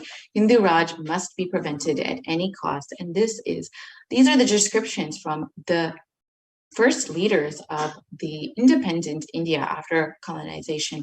You can see how much of discrimination and prejudice they had against Hindus. Therefore, it was very much, despite India being a secular country, it became very much a hostile environment for Hindus. And the modern Indian legal system, academia, and media all systematically undermine, suppress, and delegitimize Hindu institutions and cultures. And India's constitution has established government control and taxation over Hindu temples, schools, and much more, while other religions are free from this interference. And Articles 27 to 30 of India's constitution discriminate against Hindus by giving special rights and benefits to non-Hindus.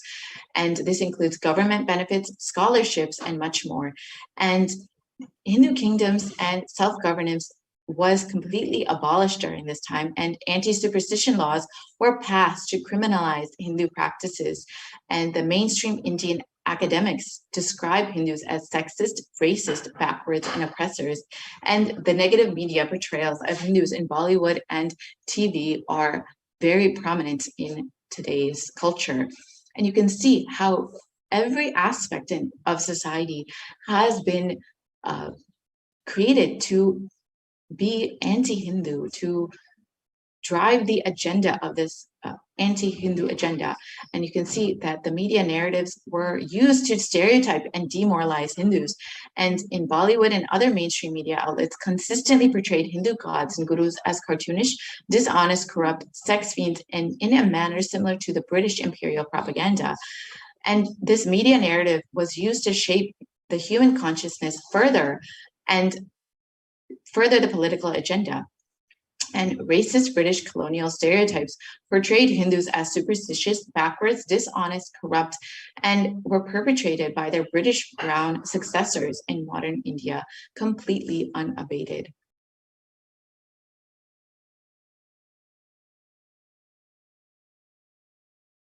So why do we need to revive the Hindu nation?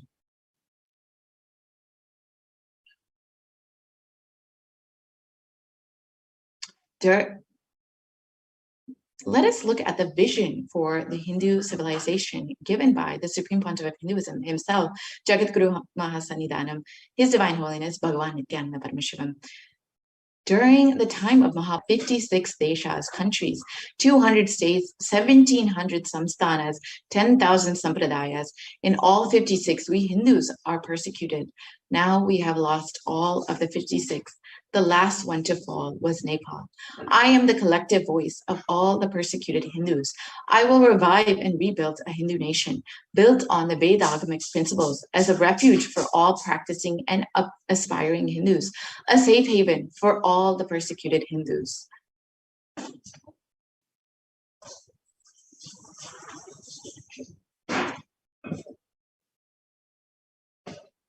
So what is Kailasa? This revival of Kailasa, the Hindu nation, is for reviving this whole life of enlightened civilization and all the great things that have to offer to the world, bringing legitimacy to all the offerings of Sanatana Hindu Dharma and sharing it with the whole world is the purpose of this Kailasa, the Hindu nation. So let us understand the administration of Kailasa. Kailasa is revival of the cosmic constitution. Kailasa is the model nation of how enlightened civilization should be living and administered. Politics, judiciary, education, economy, everything will be revived as Paramashiva revealed in the Vedagamic scriptures, the Sanatana Hindu Dharma scriptures.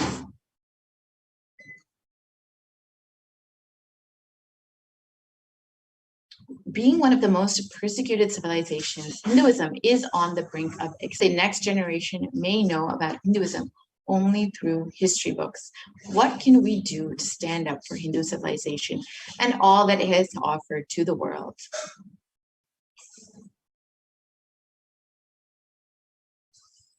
Today, Hinduism is a political orphan. The preservation and restoration of Hinduism's spiritual and cultural heritage is impossible without a national identity.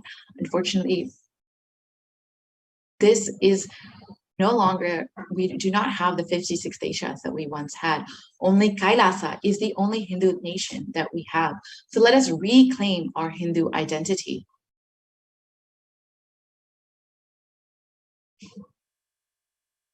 Hinduism is responsible for our successful life.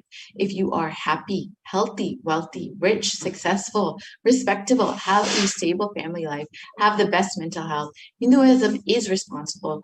The Hindu identity is responsible. The Hindu scriptures are responsible. It is the Hindu scriptures which have given us the best mental setup, all the best things we Hindus have. The Hindu scriptures are responsible for our beautiful lives. Hindus are the richest and most successful ethnic group in the world. Hindu scriptures, Hindu lifestyle, our enlightened masters are responsible for this. Hindu thought currents that are responsible for this. And here you can see that Hindus are the most educated group in the US, according to a report published in the Hindustan Times.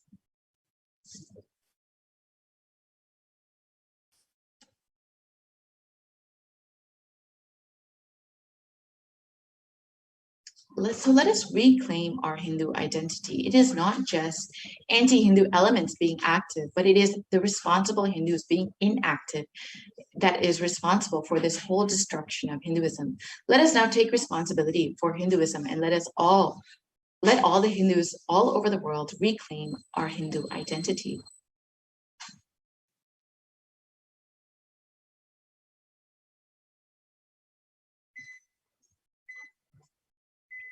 So let us understand what is our responsibility as Hindus. It is the responsibility of Hindus to revive the enlightened civilization again and again and give all the gifts of the enlightened civilization to humanity.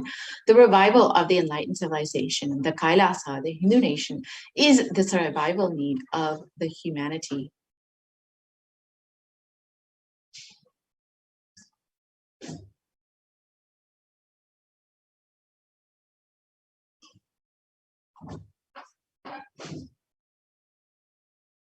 So now is an open invitation to all the Hindus, the born Hindus, the practicing Hindus, those who are sympathetic towards Hinduism, those who are curious towards Hinduism, who want to explore and enjoy Hinduism. Please come and be a part of the revival.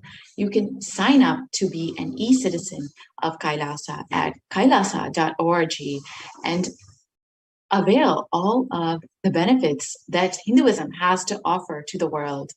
And let us now listen to the Supreme Pontiff of Hinduism's own words of why Kailasa is needed, why the only Hindu nation is needed for humanity.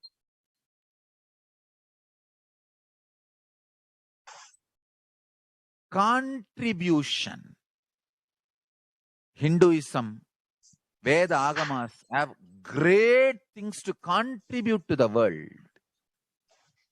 Like the great power manifestation science, the ancient culture and arts, the ancient lifestyle truths, the ancient medical practices and medicinal knowledge, the ancient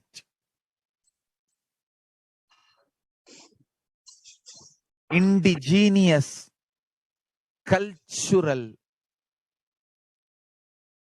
heritage and jewelry, perfume, dance, music.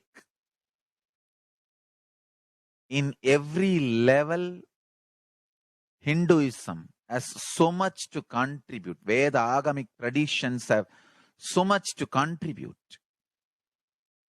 To share all this with the world, to contribute to the world.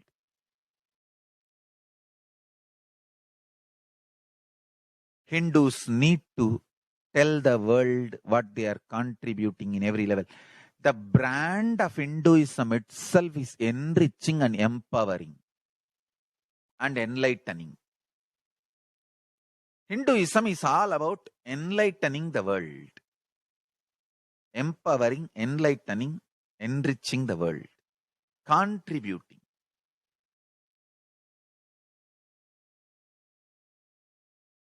That is our spiritual life. That is our spiritual strength.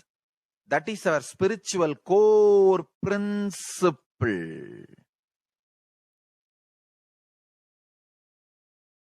O humanity,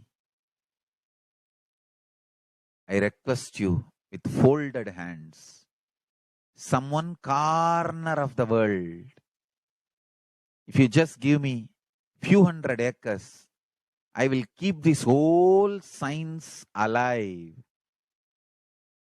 Leave it for the whole humanity freely. Fortunately, Paramashiva has given me the power to decode all this Hindu medicinal system, Hindu judiciary system, Hindu social law and order system, Hindu power manifestation system, Hindu mental sciences system, Hindu yogic sciences, the sciences of Hindu biology, Hindu physics, Hindu psychology, Hindu physiology, Hindu chemistry, all this Paramashiva has given me the power to decode. Whatever the remaining scriptures are available with the humanity, Paramashiva has blessed me, and I have collected, not only I have collected and organized, I can decode this whole science can be kept alive in any one corner of the world. Just few hundred acres are given for me to live peacefully and exist peacefully. I can store this whole thing alive and contribute it to humanity. Humanity can become better and better and better. I can make the planet Earth so much better place to live. I am here to contribute, and I will continue to contribute.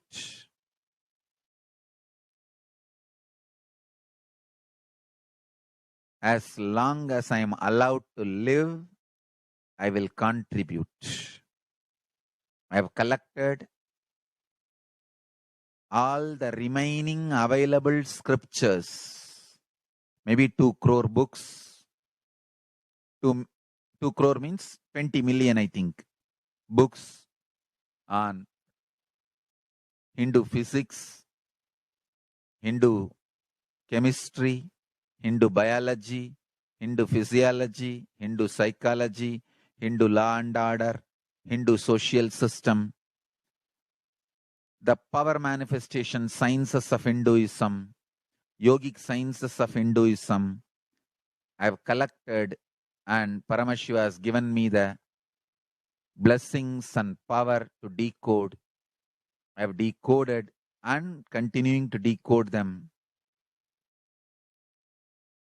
If the humanity, somebody is kind enough to give me few hundred acres in one corner of the world and let me live peacefully, I can keep all these scriptures there and go on sharing with the world, revealing these whole sciences to the world, and go on contributing.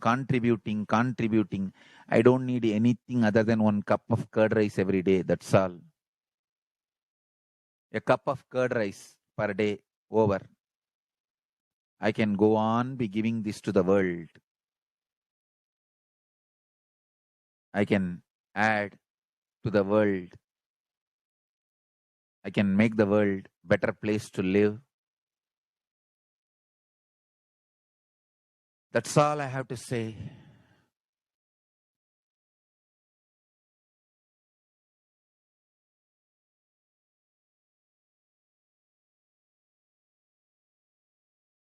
Thousands of medicines are described detail in ancient Siddha and Ayurvedic scriptures. Paramashiva has given me the power to decode them, read them, and properly translate and map them to the modern day human language. And I am ready to work 20 hours a day. I just need few hundred acres where I can sit peacefully and keep this library, run a Gurukul where thousands of people can learn this and share it with the world. Understand?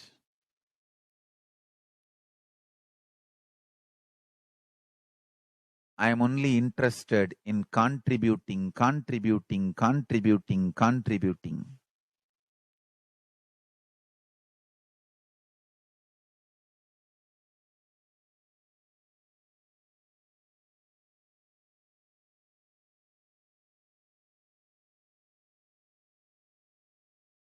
If we can decode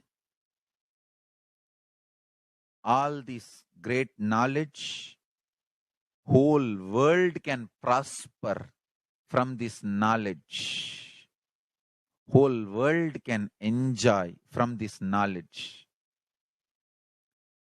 If I prosper, I will only create a university. I will not create anything else. If the Hindus prosper, they will only create education institutions. Because Hinduism is all about giving, contributing. If I prosper, I'll create university, that's all.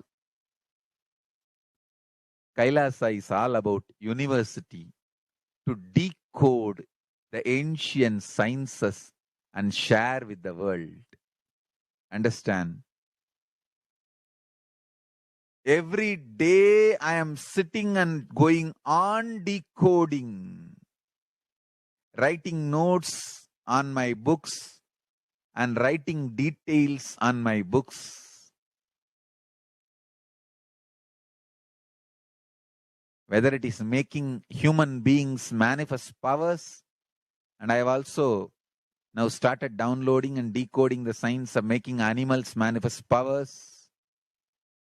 Whether making people manifest powers or healing,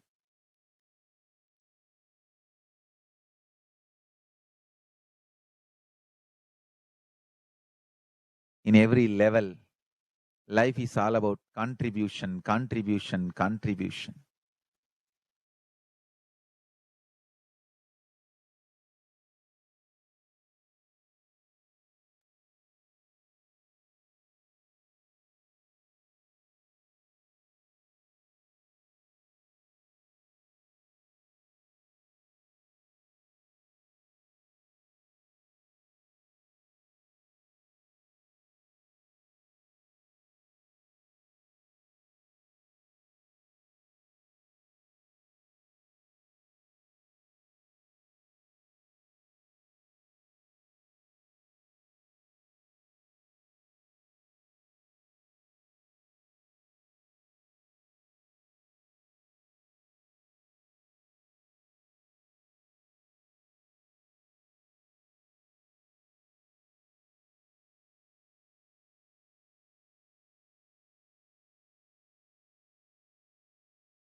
Yes.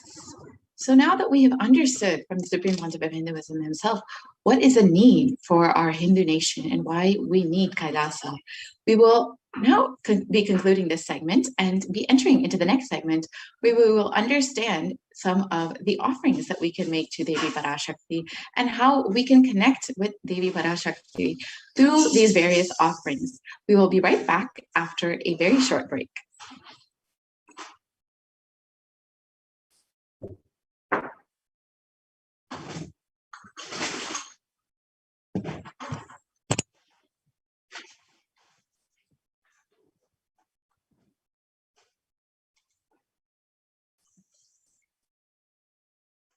What I mean by the word e-Kailasa, listen intensely.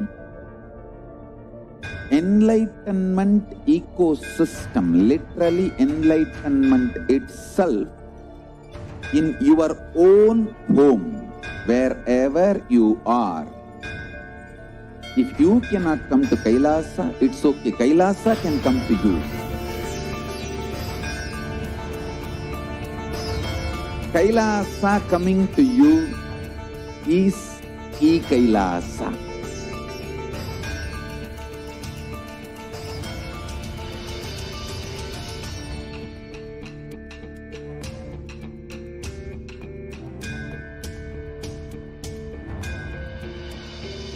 I will revive Hinduism. I am a Hindu revivalist, not by any revolution, but by evolution.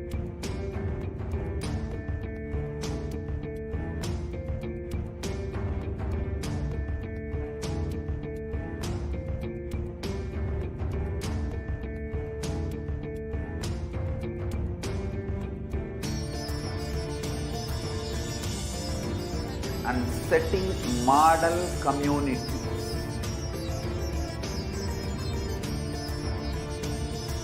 Kailasas, enlightenment ecosystems Sarvanya Peethas all over the world.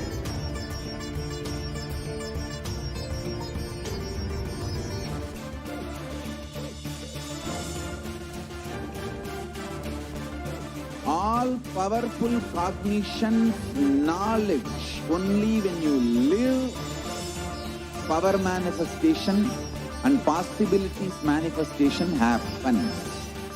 It's a fundamental truth.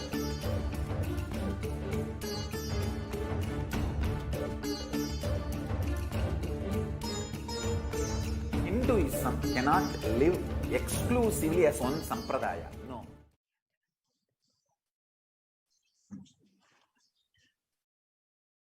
Nithyananda. Welcome back to all the viewers.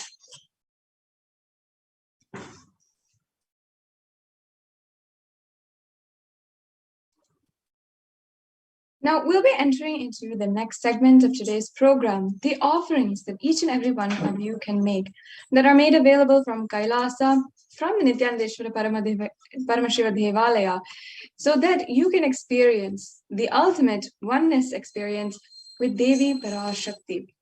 In the Hindu tradition, we often do these offerings for our birthdays, our different kinds of celebrations, our marriage anniversaries, or if a new baby is born, or if you are starting school for the first time, or if you are starting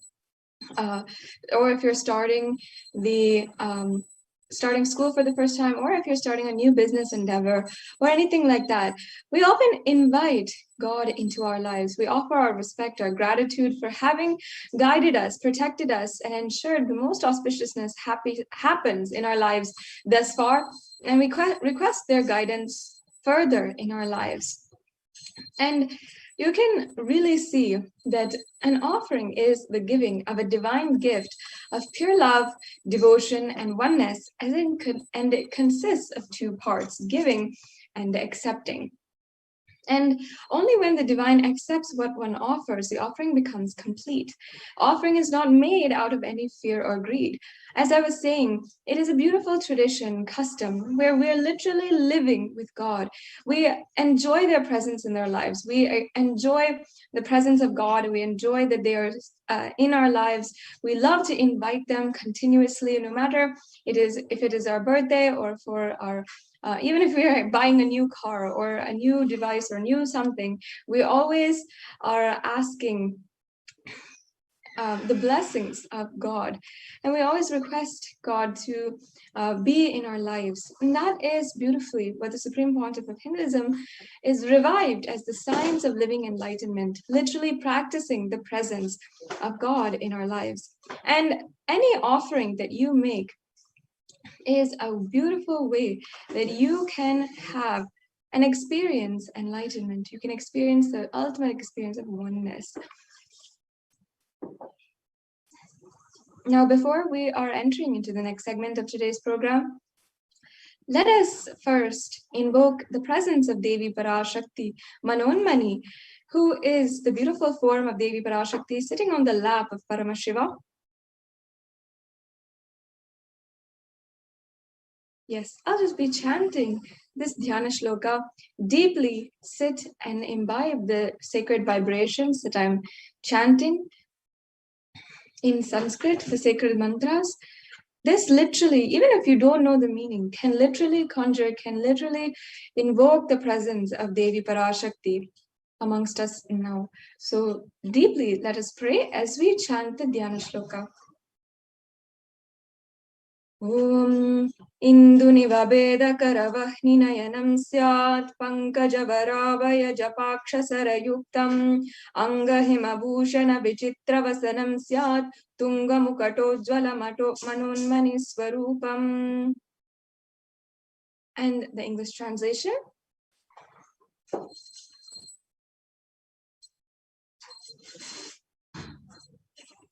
The English translation continues, moon-like face holding the Vedas on hand, fire in hands, with lotus flower gracing and blessing, and one hand with the Japamala, beautifully decorated with jeweled ornaments and wonderful clothes and shining bright crown.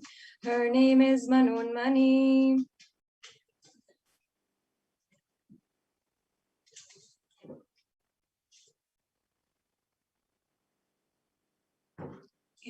And the next Dhyana Shloka. Dhyaye devim trinetram shashini bhavadhanam vedahastam dadanam savye padmam varadam apare chabhayam chakshamalam divyera varana vibhar vibhushita tanum brahmadi vipujitam devimeva manonmanim pratidinam kamatra dhatrim shubham.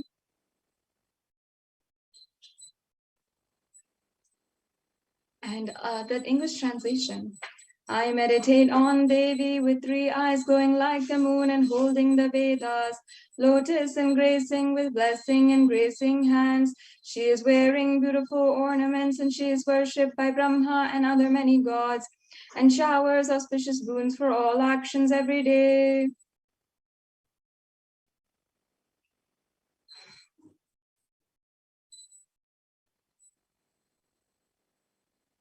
Yes, we can go on.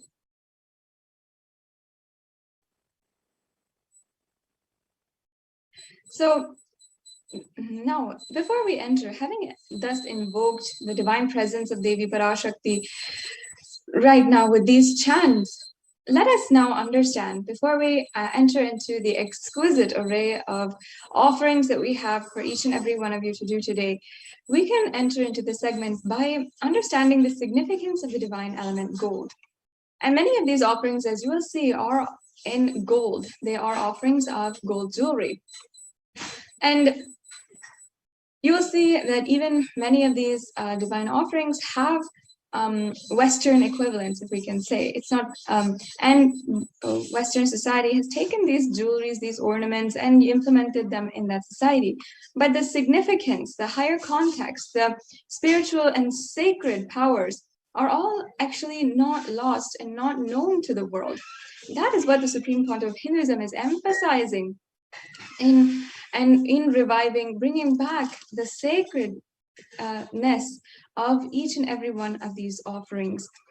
And we must understand the sacredness of each and every one so that we can understand really the true importance of these offerings to Devi Parashakti.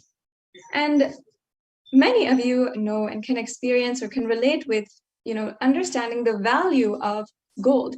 We might understand it superficially in an economic way or as a very valuable and precious metal.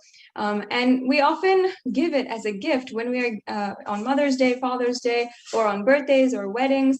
We often give gold as a gift, and we know that it places value on a relationship. But what kind of value? How does it really give that value? It's not just economic. It's not just currency value that gold has. It actually has a sacred and divine property. And in fact, in the Atharva Veda, one of the scriptures of Sanatana Hindu Dharma, one of the oldest scriptures, a part of the Chatur Veda, there is a verse where it describes the virtues of gold. And I'll just be reading out here the English translation. As you can see, the Atharva Veda, chapter 5, line 28. And it says, triply born by birth is this gold. From the atoms of Agni is one. It becomes dearest to Agni. One fell away from the Soma when it was heard. One they call the seed of virtuous and powerful Apaha, watery molecules. Let that triple gold be for your long life. And once again, here it says, the seed of virtuous and powerful Apaha and the triple gold be for your long life, meaning that it was already then associated with higher powers and virtuousness as well as immortality. And as we were saying, beyond what we usually see or what we usually understand for gold, gold is a divine element. It purifies anything that it touches. It is an element of spiritual significance and great spiritual power of healing and enlightening. And the vibration of gold has the power to infuse sattva energy and positive thought currents in anyone who wears it or even anyone who operates in its vicinity. So this, as you can see, is a very significant part of gold. And thus, gold is present in all of the scriptures, the Vedas, Shrutis, Smritis, and Itihasas, in all of the Hindu Puranas, the Hindu scriptures. It is abundantly displayed that gold is the most auspicious and purest metal which purifies our being. In the Hindu civilization, everything was built in gold, exchanged in gold, and ritual feasts were offered in gold bricks. When one was to be saved from life-threatening illnesses, gold was to be offered as a ritual fee. And gold was in abundance and used for weighing equivalent amounts of commodities, including cows. Kingdoms were built in huge doors of gold, and the streets would have huge columns and huge archways of gold.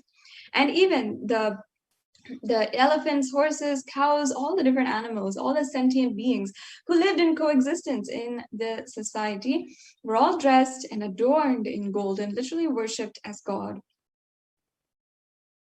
So as you can see, gold has so much of significance in the Hindu civilization, and it thrived on the banks of rivers of gold. In fact, the Indus River was called the Hiranyamaya, the river of gold, in the Rig Veda, and the river Saraswati was called the Hiranyavartani in the Atharva Veda. And thus, gold is a supreme element for offering gifts to ones you love and revere. So, and temples are constructed and paved in gold, deities are made in gold and decked and adorned in gold. And because it preserves the enlightenment energy forever, for literally thousands and thousands of years. So now we have established the significance of the element gold, we can enter into the array of offerings that we have today. And you'll see that we have so many different options from if you want to offer any amount, or if you want to offer a more substantial amount and offer your gratitude at the feet of Devi Parashakti, and with a more elaborate and powerful ritual as well. So here is the offering of the e-hundi. The e-hundi offering is an offering of a general donation of any amount. And all of us Hindus know that when we go to the temple, it's a part of the tradition where we'll just offer a few coins or how much ever we want on that day and offer our gratitude at the feet of Devi Parashakti or our Ishta Devata. So this is a feature now available wherever you are through this e-hundi offering. So you can offer, and you can offer how much ever you want immediately today as well. And you can offer the registration forms with a credit card or debit card, or you can offer through credit card, debit card, or PayPal through the YouTube Super Chat. And we will be going over how you can offer that later. But let us now chant the verses where it refers to Devi Parashakti as the one who removes all fears. Sorry, we can go back to the previous slide.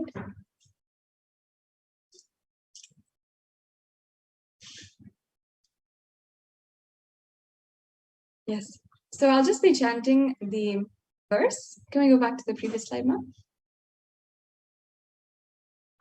Yes. The previous slide, please.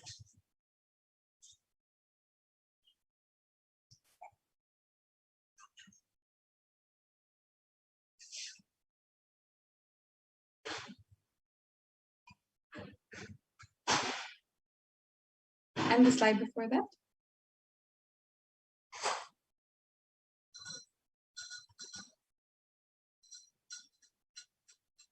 Yes. So I'll just be chanting this verse.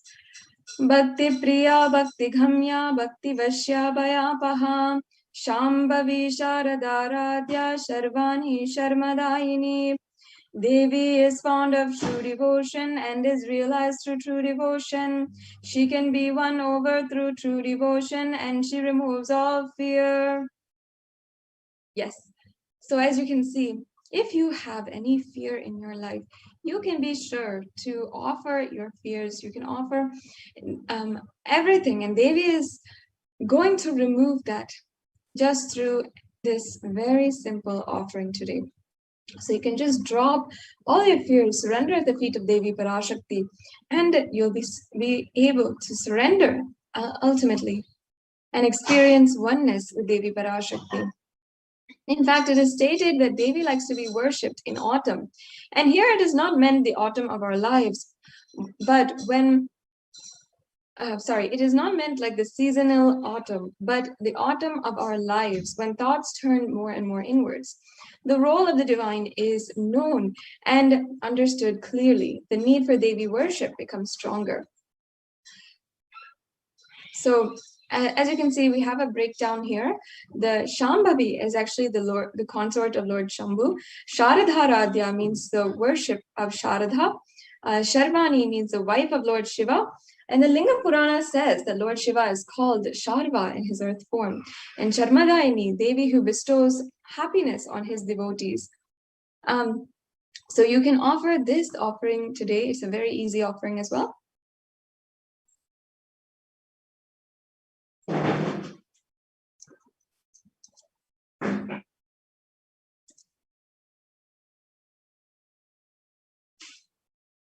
Yes. So the next offering is the Sankalpa chanting. In the Hindu tradition, we have a beautiful tradition to offer the Sankalpa. And the Sankalpa is a mantra or a chant which has and bestows and has the power and bestows, blesses every devotee with so much of auspiciousness. And the mantra itself has blessings embedded within its lines of going beyond fear, greed, lust, and manifesting Shaktis, manifesting beautiful powers, and also achieving the space of oneness with Paramashiva, Parashakti, and at the feet of the Supreme Pontiff of Hinduism himself, the Nijavatara, who is gracing us with the Devi Parashakti darshan every single day. So this Sankalpa chanting offering is referred in the Devi Mahatmyam, chapter 12, verse 34, where it says, the goddess enchants this universe and she herself gives birth to this universe. That goddess, being prayed without interest in anything, gives that knowledge that leads to salvation and gives wealth in the materialistic sense. So the offering of this sankalpa, the conscious resolution, blesses the person offering with all fruition of the desires and wishes which he is yearning for. The next slide, please.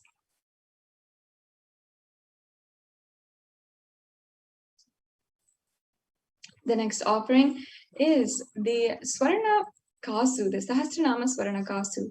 In the Lalita Sahasranama, verse 734, Devi Parashakti is described as Nama Parayana Prita, she who likes the repetition of her own names, so and her various names. So this is the offering as an ode and tribute to that.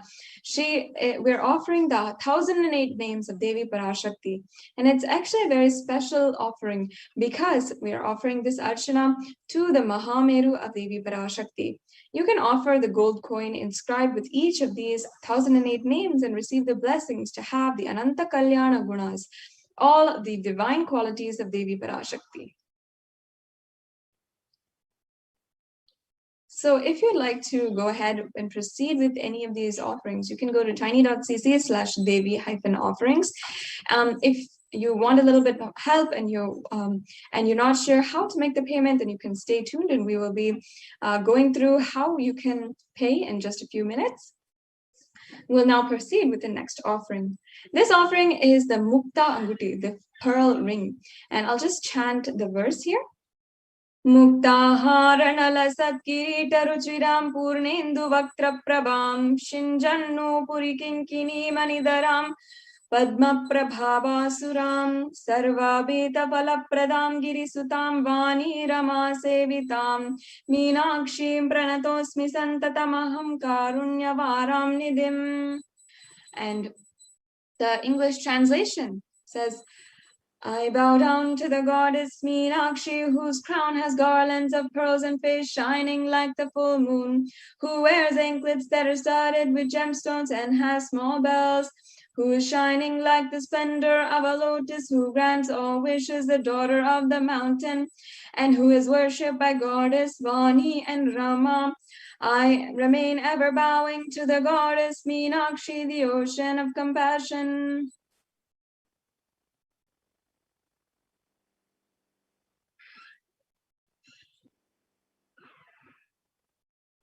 Yes, and you can offer this pearl ring to receive the blessings to be showered by the compassion and pure love in all of your business endeavors. Devi Meenakshi is the one who literally manifested Kailasa on planet Earth and ruled the whole 56 deshas as one civilization under one rule. So from her itself, the sovereign queen, the divine sovereign queen, you can receive the blessings to fulfill your highest ambition. The next slide, please.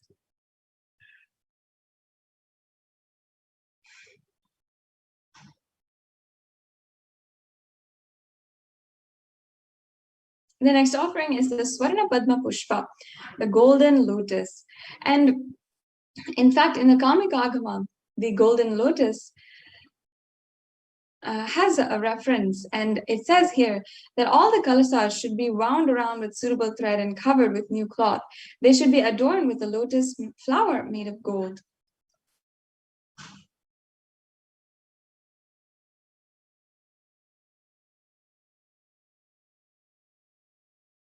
And in fact, there are hundreds of scriptural references for the using lotus in the worship of Paramashiva.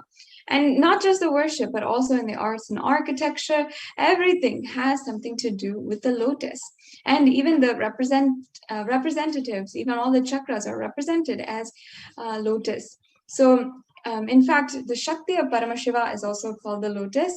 And the base of the Paramashiva Linga is also the lotus, and the disciple of Paramashiva is also considered as a lotus. So you can offer this golden lotus in any size that you wish to be blessed to have the state, space, powers, and being of Devi Parashakti in your inner space amidst any and every adverse situation in your life.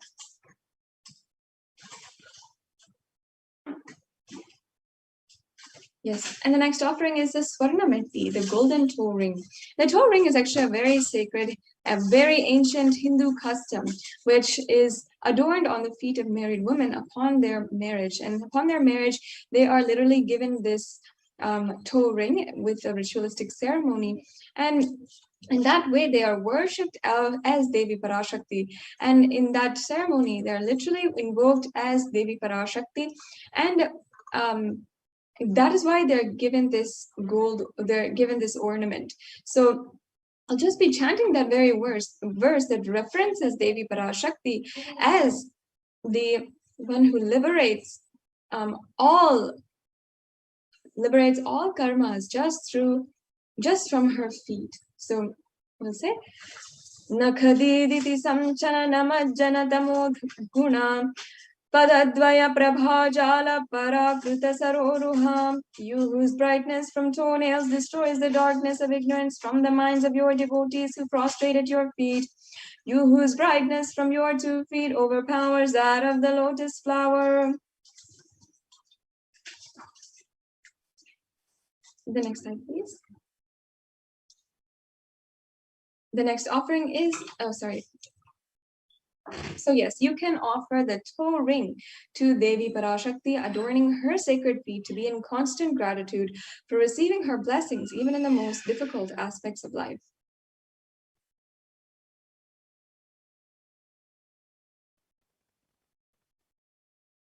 The next offering is the Swarna Mangtika, the golden hairline jewelry.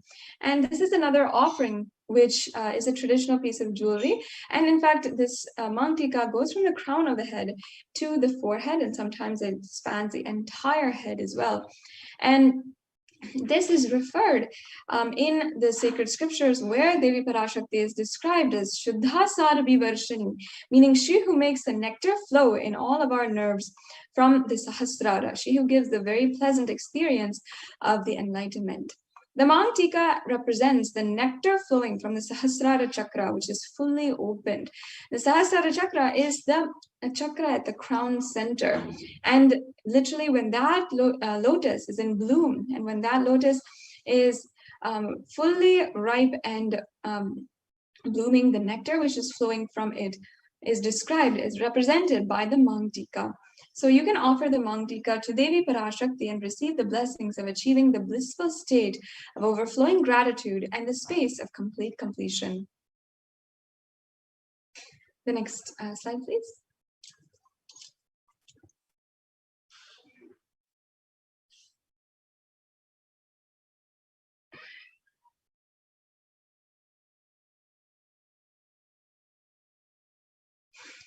The next offering is the Pratyakshapada Puja.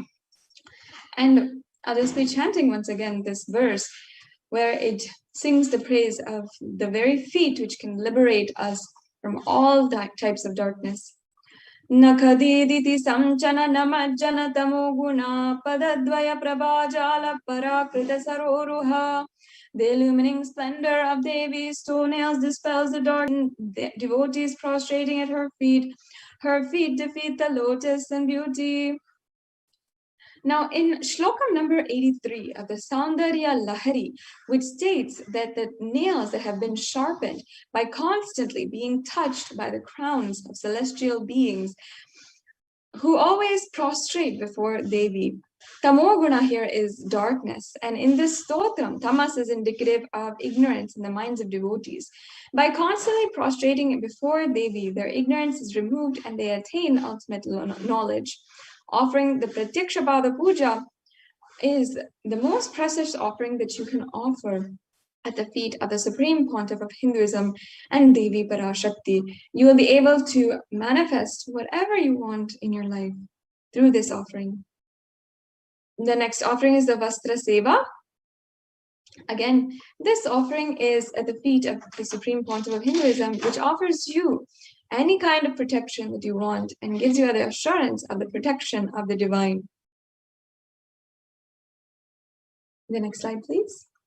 So this brings us to a conclusion of all the different offerings that we have today. You can see we have a summary table here in the next slide. The Ihundi offering, the Sankalpa chanting, the Devi Sahasranama Kasu, the Mukta Anguti, the Swarna Padma Pushpa, the Swarna Mitti, and the Swarna Mantika, the golden hairline jewelry, the Pratyakshapada Puja, and the Vastra Seva.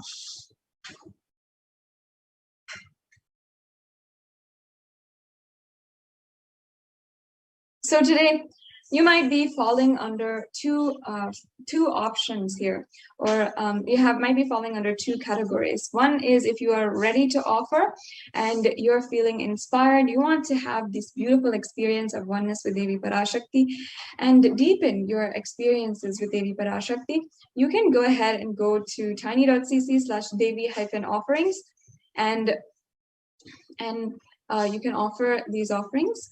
And you can go ahead with the payment link. After you're done with the payment, please ensure that you are filling out the Sankalpa 2021 form. And this form is extremely important in order for you to ensure that your names and the names of your people, your family members, and those who you're offering the puja on behalf of are also are chanted during the puja. And you also might be falling in the category of that you might be interested in this offering, but you need help in manifesting or you need more details. So you can also fill out the registration form, the intention form at tiny.cc/Baba Samadhi. Now I request if we can actually show these links, we can go to these links.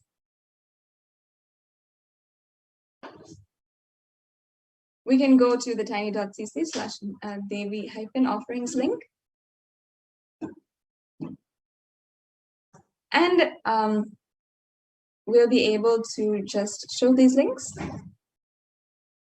Yes. So while we get that to you, I request each and every one of you to, once again, you can consider making these offerings. And even if you are, wanting to make a general donation or any kind of offering today, I strongly encourage you can manifest this offering today itself and do it out of your complete gratitude for Devi Parashakti.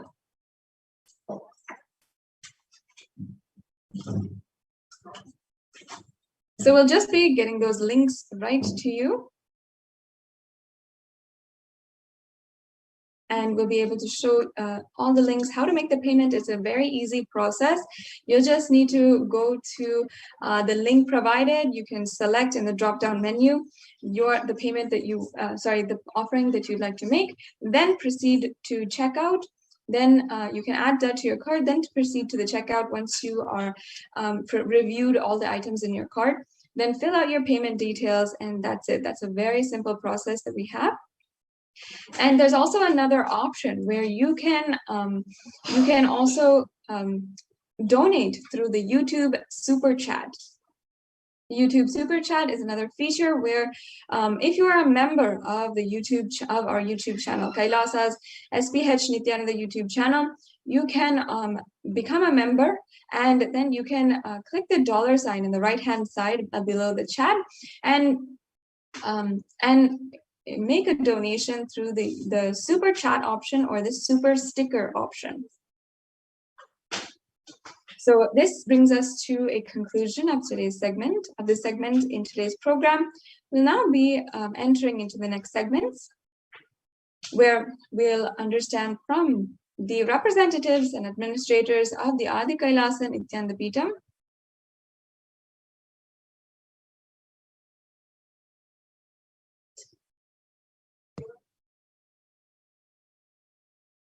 and we'll be right back with you after a quick break.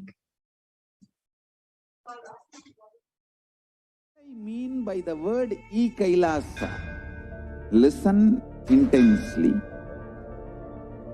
Enlightenment ecosystem, literally enlightenment itself, in your own home, wherever you are. If you cannot come to Kailasa, it's okay. Kailasa can come to you.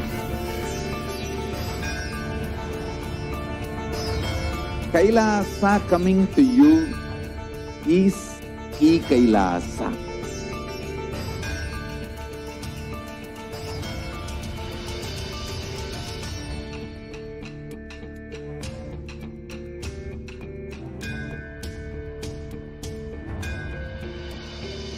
I will revive Hinduism.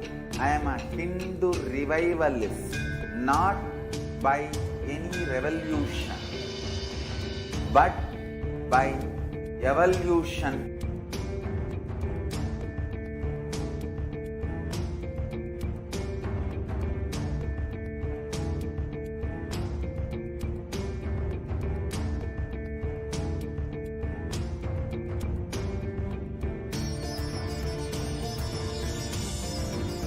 And setting model communities.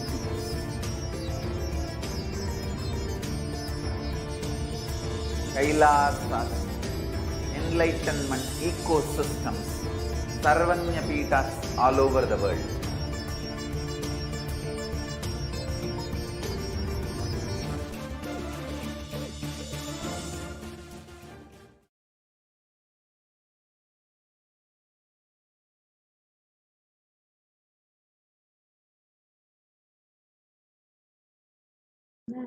Nithyananda, with the Supreme Pontiff of Hinduism, Jagat Guru Mahasannidhanam, His Divine Holiness Bhagwan Nithyananda Paramashivam blessings. Let's start our next segment.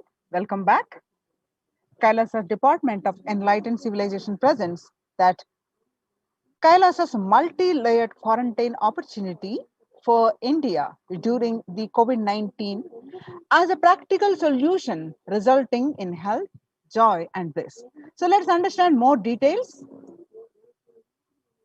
So now let's watch what Devi Parashakti revealed, that Krimi Bhojanam. Devi revealed clearly about this pandemic, how it is going to affect the world.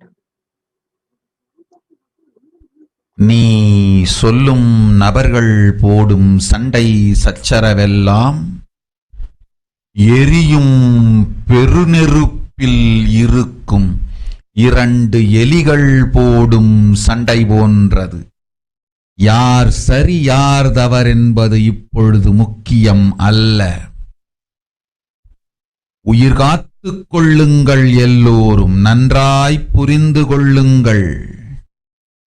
நன்மையைச் சொல்லுகின்றேன், உண்மையைச் சொல்லுகின்றேன்.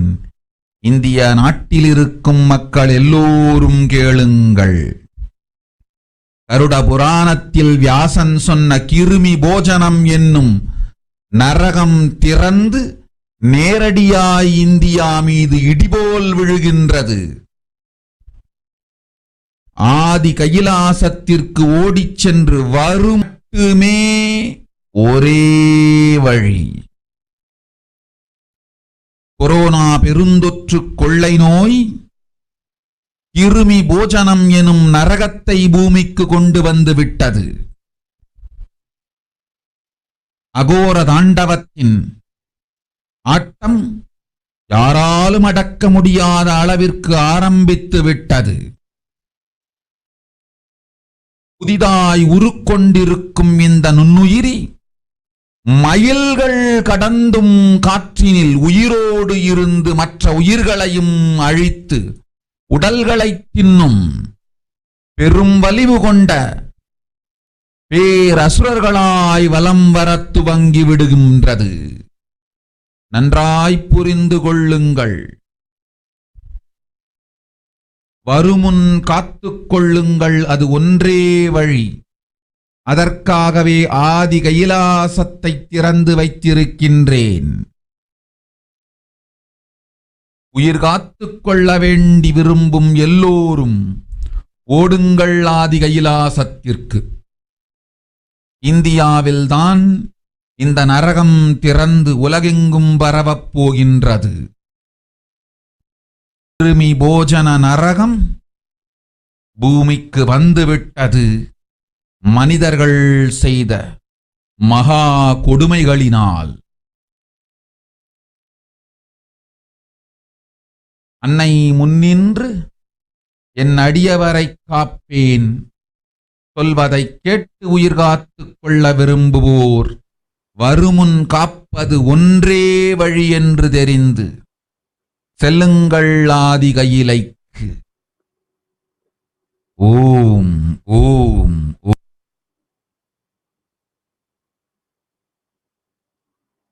The translation of this revelation on 31st May 2021, Devi revealed that everyone in India, all of you listen, the hell of Krimi Bojanam.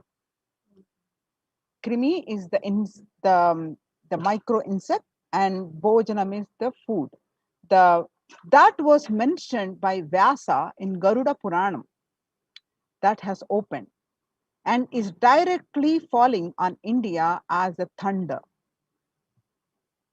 running to Adi Kailasa and protection. From it is the only way.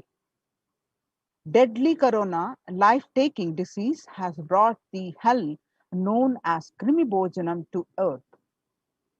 The dance of Aghora Thandava, which no one could control, has started. This microorganism that has formed will be alive in air for miles together. Destroying other souls, it will eat bodies. It has started roaming as great demons with tremendous strength. Understand properly. Prevention is the only way. For that, I have opened Adi Kailasa. For those who want to save their lives, all of you run to Adi Kailasa. Only in India, this hell is going to open and is going to spread to the whole world. The Krimi Bojanam hell has come to the earth because of the suffering done by humans. Mother, I will protect those who are at my feet, those who listen to me and wish to save their lives, learning that prevention is the only way. Go to Adi Kailasa. There are various scriptural references for this Krimi Bojanam. Krimi Bojana is one of the 28 hells described in the Hindu scriptures. That were people are sent to suffer in a pit to be eaten up by the worms. In Garuda Purana, one of the chapter, cosmogony of hell and the nether regions. In Devi Bhagavata Purana, chapter 21 on the narrative of hells. And in chapter 22 on the narrative of the sins leading to hells. In Shiva Purana, chapter 16, uplift from the hell, which is section 5. And in Skanda Purana, chapter 12, redemption from hells. In chapter 2, the merit of visiting Setu. Chapter 30, the glory of Dhanushkoti. In the Brahmanda Purana, chapter 20, the hells in nether regions, and chapter 106, sufferings in hell. In Padma Purana, chapter 48, section on the nether world. So these are the various references on the Krimi Bhojanam. So having said that, now see what the situation across the world on this pandemic race. You can see the statistics across the world due to this pandemic. Total deaths so far is 3 million and total confirmed cases are close to 140 million. And latest daily figures are 12,744 to, that is 56 days constant trend, and latest daily figures of deaths are 12,744 deaths on a day-to-day basis, and latest daily figures of the cases, confirmed cases, on 837,000. So the current state of the world of more statistics, and up to the last month, these are the cases. And you can see various statistics. So the world's most infectious disease, now airborne. A quiet revolution has permeated global health circles.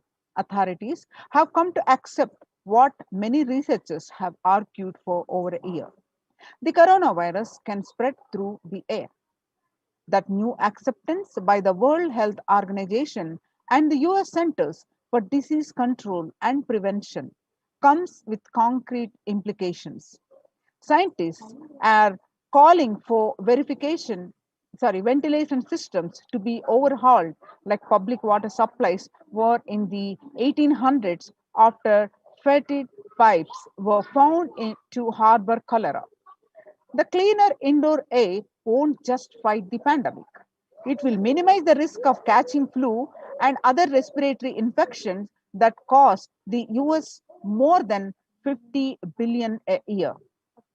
Researchers said in a study in the Journal Science on Friday, avoiding these germs and their associated sickness and the productivity losses would therefore offset the cost of upgrading ventilation and filtration in buildings. The world's most infected disease, now airborne, and the published by Mint. And he was right. The virus, which is SARS CoV2 virus, can travel on very small particles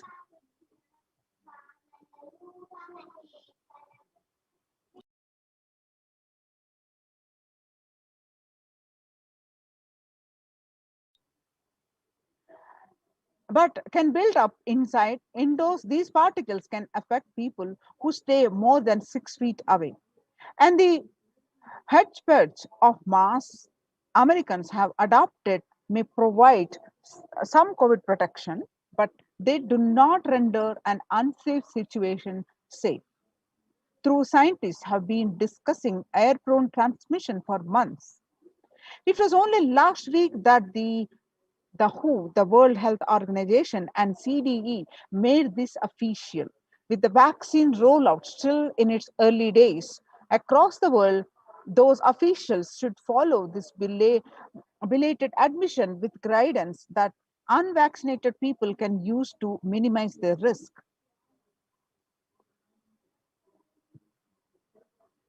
In a letter, the Hindu explained, the newspaper, airborne transmission of COVID-19 a risk. In a letter, what have scientists told the World Health Organization? How does the disease pass from one person to another? The story so far is on Monday, July 6th, 239 scientists from 37 countries put their signatures on an open letter that said COVID-19 is also transmitted via aerosols. Title: It is time to address airborne transmission of COVID-19.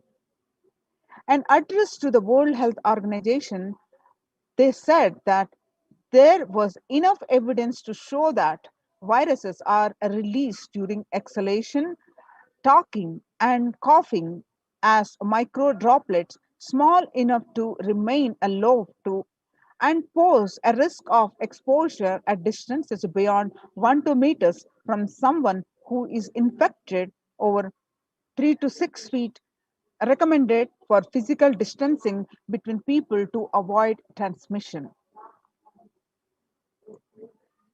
You can see the various statistics starting from Tamil Nadu.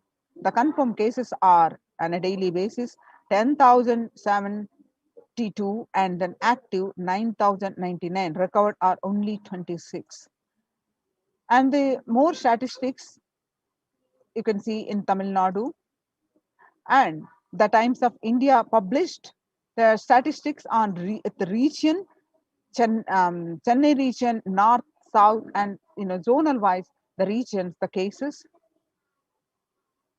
and you can see the various statistics of daily cases and recoveries, deaths.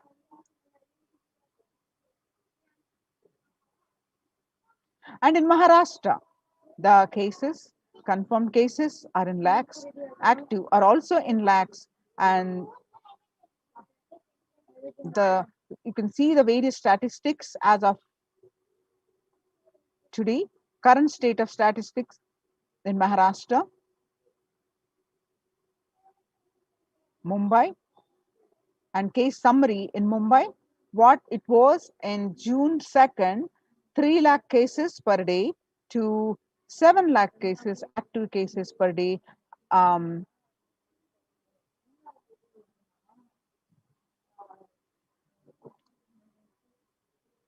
And across the states, Karnataka, Maharashtra, Tamil Nadu, and some of the statistics you can see district-wise cases, Karnataka, Bangalore, the cases, and Maharashtra, Pune, the cases, Maharashtra, Mumbai, the cases, the Tamil Nadu, Chennai, and Maharashtra, Nagpur, and Nasik.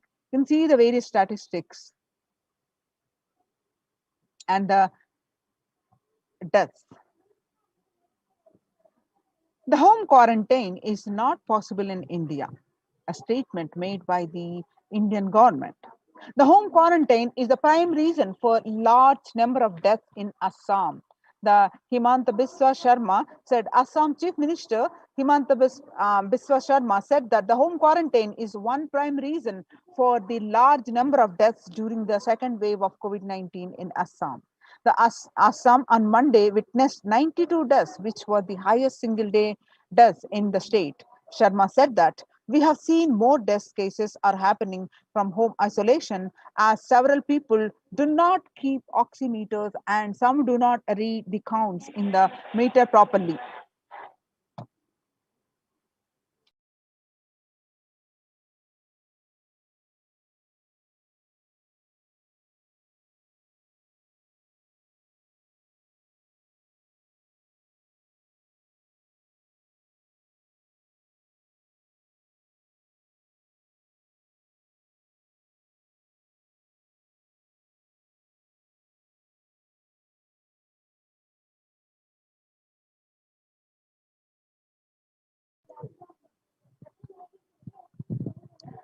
Maharashtra government on Tuesday announced that the decision to stop home quarantine in 18 districts, which show higher COVID positivity rate than the state's average. The state's public health minister Rajesh Tope said that the decision taken to ensure better healthcare facilities to patients in districts which are showing a higher positivity rate.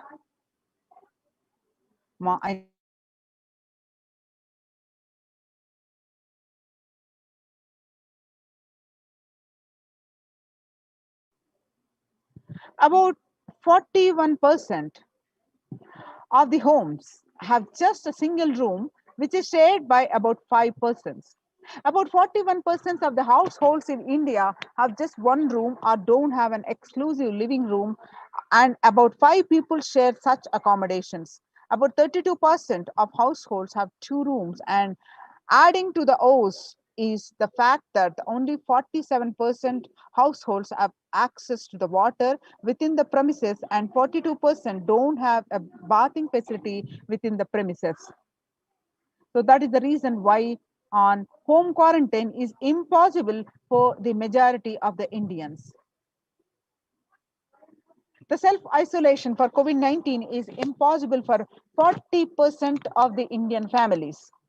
In order to utilize India's healthcare infrastructure optimally to manage the expanding fallout of coronavirus, the central government on 27th April signaled a change in approach from mandating that every person who tests positive for the virus be moved to isolation beds in dedicated hospitals or units.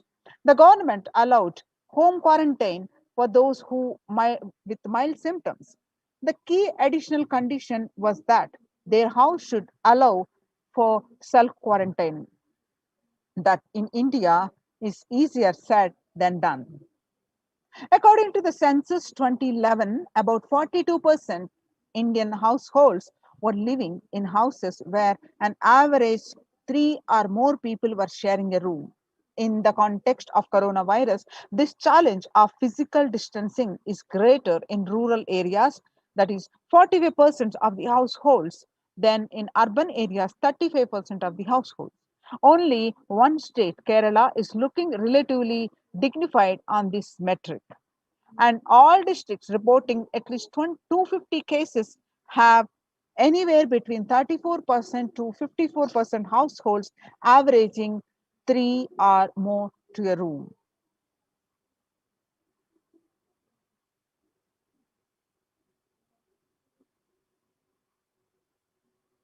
You can see a picture. A woman weeps after her husband, who is not in the picture, was tested positive for the coronavirus disease and was taken to a quarantine facility during an extended nationwide lockdown to show the spreading of the coronavirus disease at a slum area in Ahmedabad, India, on May 5th, 2020. 2 of the every 5 Indian households live in houses where the average 3 to a room, and the stress of this physical proximity is more in rural areas. Where is the space for home quarantine in cities? In New Delhi, Health Ministry last week said most cases of coronavirus had been asymptomatic or mildly symptomatic, and had advised home isolation for such people. It also said that 65% cases across the country were reported from the metros and big cities. However, census data suggests and experts also agree that the following the ministry's guidelines on home quarantine is near impossible, particularly in urban households. The guidelines on home quarantine say the person showing COVID-19 symptoms has to remain isolated in a well-ventilated room, preferably with an attached toilet. If another family member needs to stay in the same room, it is advisable to maintain a distance of at least 1 meter between the two, it stated. When the first world countries closed their borders during a massive global emergency, Kailasa has opened its doors to all without exception. The Supreme Pontiff of Hinduism reveals that at least 6 months back, I became aware that the multi-layer quarantine is needed to protect people. If you are in India and you want to protect your immediate family or extended family, anyone who will listen to you, get this. Our campuses, many are India, Adi Kailasa in Bidadi, Bangalore, Salem Adinam, Tamil Nadu, Tiruvannamalai Adinam in Tamil Nadu, Rajapalam Adinam in Tamil Nadu, Puduvai Adinam in Tamil Nadu, Pattanam Adinam in Tamil Nadu, Srirangapadi Adinam in Tamil Nadu, Sripuram Adinam in Hyderabad, Madurai Adhinam in Tamil Nadu, Avatipalem Erode, Tamil Nadu, Husur Adhinam in Tamil Nadu, Baroda Adhinam in Gujarat. Kailasa rushes to help as India finds itself on the verge of COVID-19 third wave. Multiple free COVID care centers opened across India. Various social services offered during the pandemic in Nithyananda ashrams across India. The spiritual services offered during the pandemic in Nithyananda ashrams across India. The cosmic revelations on the global pandemic. The free social services offered during the pandemic in Nithyananda ashrams across India, which includes medical care, which consists of allopathy, Ayurvedic, and Siddha medicine, and a free the fire safety equipment maintenance, infrastructure to accommodate thousands, the accommodation for multi-layered quarantine, emergency ambulances, ICU on wheels, personal protective medical equipment, and groceries collected for Annadan and organic farming. Join now in one of the COVID care protection centers. Register now through the link below, https://kailasa.org/Kailasa care. Now let us see some of the glimpses from Kailasa's the Department of Health on COVID protection for Adi Kailasa Sarvajna Peetham. Immunity boosters and COVID care. The supplements procurement on allopathic immune boosters are zinconia, vitamin D, and vitamin C. And the immunity boosters and COVID care through Ayurvedic medicine. The immunity boosters are being provided to protect all the residents of Adi Kailasa Sarvajna Peetham. The immunity boosters and COVID care streaming once a day with tulsi, eucalyptus, nochi, and turmeric leaves. All these herbal leaves are taken from the healing trees here in Adi Kailasa.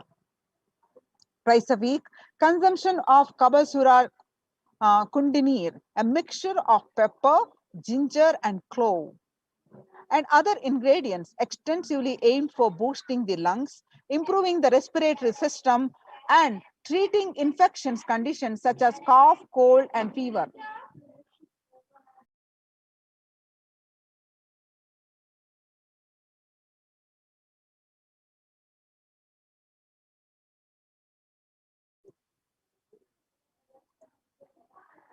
The Neelavembu Kundinir to be taken once a week, the Agastya Leham 5 days, and Talisadi Vatakam 3 to 4 tablets per day for 5 days, and Indu Gunta Kashayam, Amritottara, the Kashayam, both for 5 days, 1 teaspoon with 50 ml warm water, and Sudarshana Gulika once every 5 days, and gargling with salt and turmeric twice a day, and spiritual routine, Panchakriya, Haritaki, castor oil, neem juice, Pratama Vinyasa Krama, the yoga, and Trinetra Kumbhaka and Puja.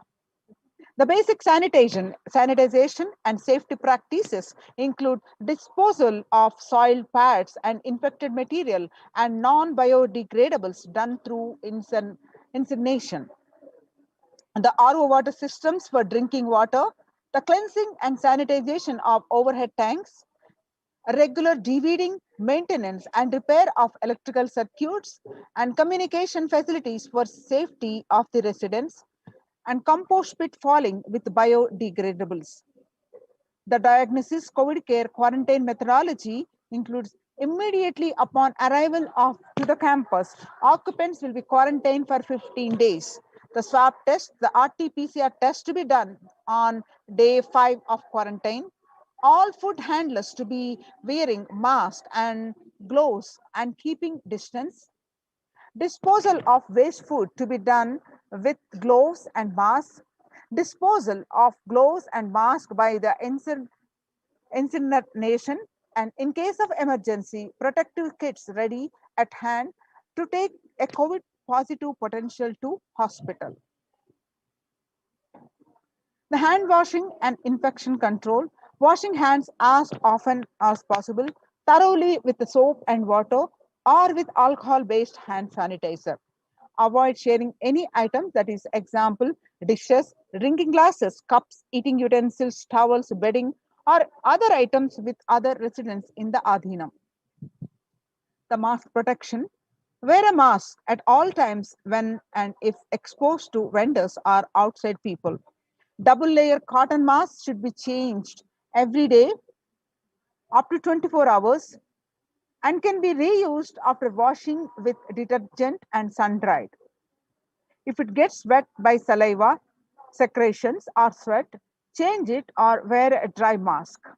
The wet mask can be stored in a sealed plastic cover and washed with a detergent and reused later. You can see the picture here. And the face shield. A face shield will be as an extra protective wear for people at the gate, interacting with the vendors, outsiders. Use of hand sanitizer, hand washing, regular steaming, taking of preventive kashayams, turmeric salt water gargling, and bathing with washing of clothes with history of any exposure. If symptoms appear, the cough, fever, difficulty in breathing, he or she should immediately inform the medical person in charge immediately. The standard operating procedures include quarantine rules. First line of quarantine, the people in the first circle who are in contact with the vendors. Area of stay conform to the outermost area where the communication with the outside is happening with the vendors, etc. Stay in a well ventilated single room, preferably with an attached separate toilet. Person should not come into contact with inmates of Adhinam, especially elderly people, the pregnant woman, children, and persons with comorbidities, that is hypertension, diabetics, heart problems, asthma, etc. Restrict his or her movement within the area or room, first line of quarantine.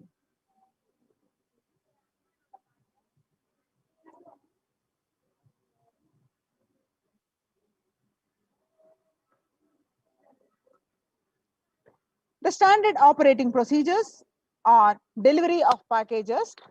All parcels received at the gate should be sanitized, spraying with disinfectant. All deliveries will be contactless delivery. Wearing of face coverings and hand gloves are mandatory if contactless delivery is not an option, or request the delivery to be left in a protected and isolated place. The outer packaging of the item or product will be disposed before it enters the Adhinam. Packages will be quarantined before being delivered. All the delivery bags, boxes, containers will be thrown away after transferring the items to their respective places. All surfaces of the package will be cleaned with a simple disinfectant and left to dry. All hands which are handling the packaging will be thoroughly washed with soap and water or antibacterial solution frequently.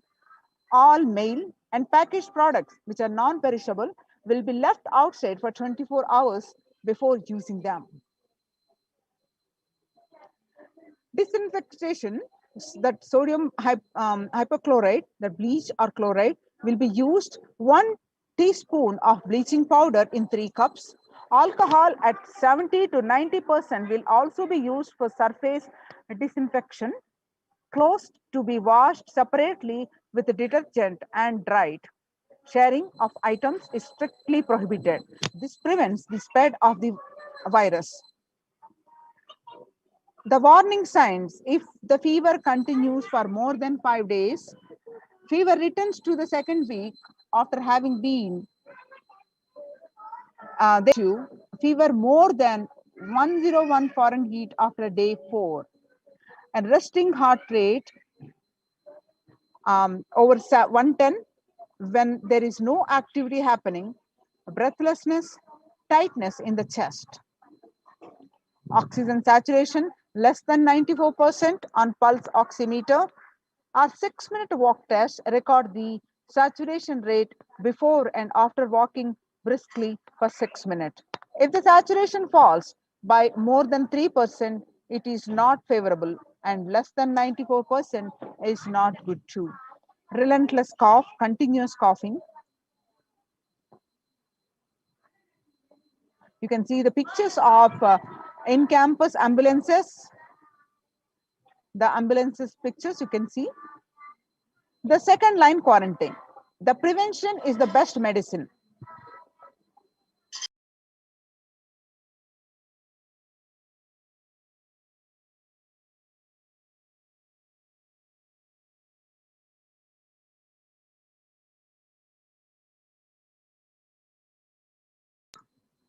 Prevention is the best medicine.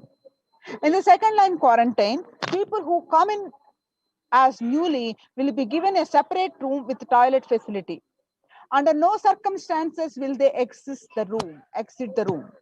Their designated quarantine person picks up the food after the person who serves the food is at safe distance of 6 feet. The food will be placed outside the door. The monitoring the quarantine, monitor the temperature, pulse rate and oxygen saturation levels once a day or more often if the person is symptomatic. Please speak with the medical team. Take paracetamol if temperature is more than 99 Fahrenheit.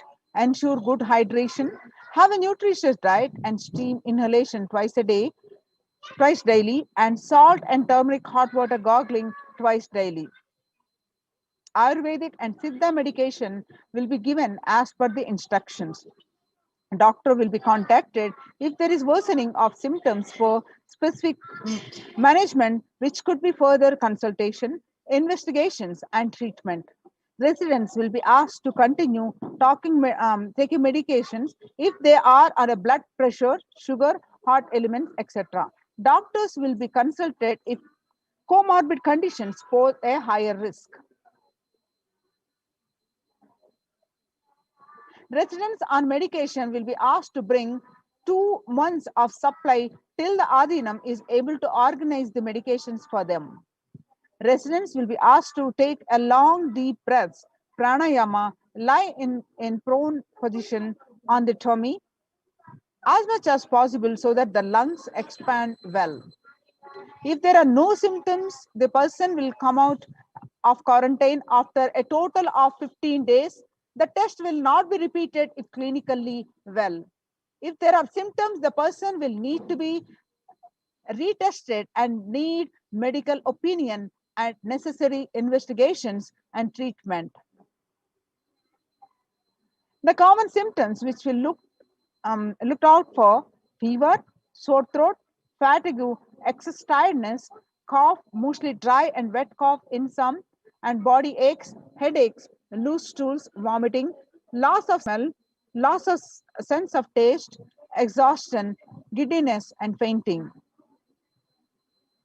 Previous mentioned symptoms will be provided with immediate evaluation and hospital care. Early detection of these warning signs and identifying the timeline is very crucial for better outcome. These will be monitored very closely and is the most important thing that needs to be done. Identifying day one of symptoms is a very crucial in the management with respect to monitoring and treatment protocols. Day one would be when the very first symptom started. Investigate for the possible source of contact. All the people who have come in close contact 3 to 6 feet range with the primary case in the last 3 days need to be isolated separately and monitored for the symptoms as well.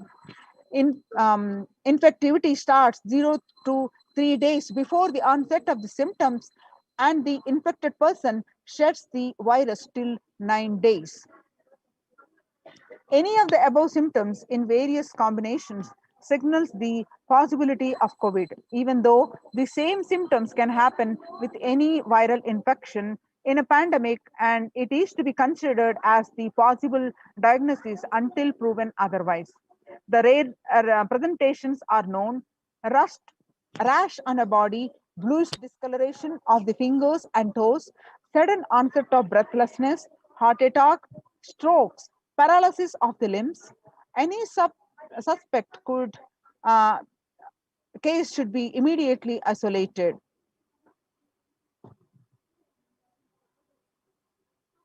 Now, the second line of quarantine includes no visitors to be allowed in the vicinity of the quarantined person.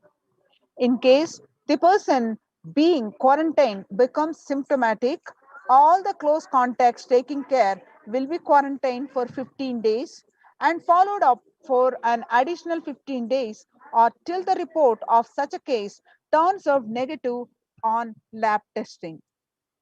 The environmental sanitization includes clean and disinfectant frequently touched surfaces in the quarantine person's room, that is bed frames, tables, etc.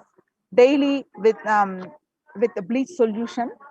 Clean and disinfectant toilet surfaces daily with regular household bleach solution um, and with the disinfectants, and clean the clothes and other linen used by the person separately using common household detergent and dry. The Adhinavasis coming into the Adhinam. These are the mandatory requirements. The Adhinavasis coming into the Adhinam must make the following medical tests. Results to be sent to the doctors here, Dr. Ma Santan Lakshmi, Dr. Ma Atmanindanamma, and RN Ma Chandravidya. And the email ID is the ma.santanlakshmi at nithyanandauniversity.org.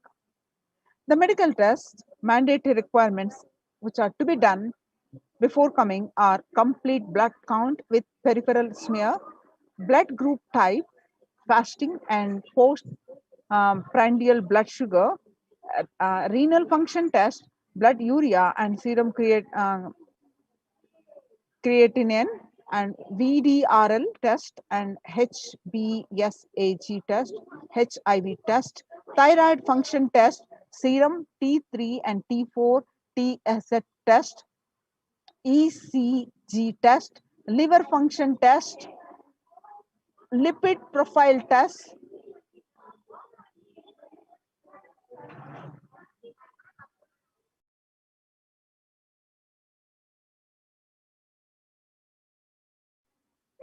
medical test. Please get your RT-PCR test for COVID-19 taken 2 days before coming into the Adhinam and send it to the previous mentioned email address to get clearance. The medical team will communicate to the admin of the respective Adhinam with regards to the medical status and approval status.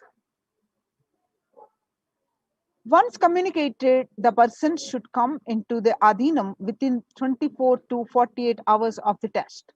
If there are any pre-existing medical issues like hypertension, diabetics, or any other chronic diseases and comorbid situation, please bring in the recent reports and the prescription from the attending doctor. A medical form will be need to be filled in by all the new occupants. A legal disclaimer will also be required to be signed. The quarantine rules includes all the people in quarantine will be monitored for temperature rise, oxygen status, and other symptoms during the period of quarantine. Anyone with symptoms should be reported immediately. The designated quarantine person will be responsible to monitor the pulse oximeter and temperature daily. The equipment should be sanitized after every use, and knowledge for the same will be given by the medical team. The report of these recordings will be reviewed by the medical team daily. During the quarantine period, certain Ayurvedic and Siddha preparations, steaming, saline, and turmeric water gargle and other immune boosters will be given by the caregivers, which has to be followed strictly. After 15 days, they can be out of quarantine. Please follow the basic guidelines of living in the Adhinam, some of which are listed below. Smoking, drinking, drugs, substance abuse is strictly prohibited.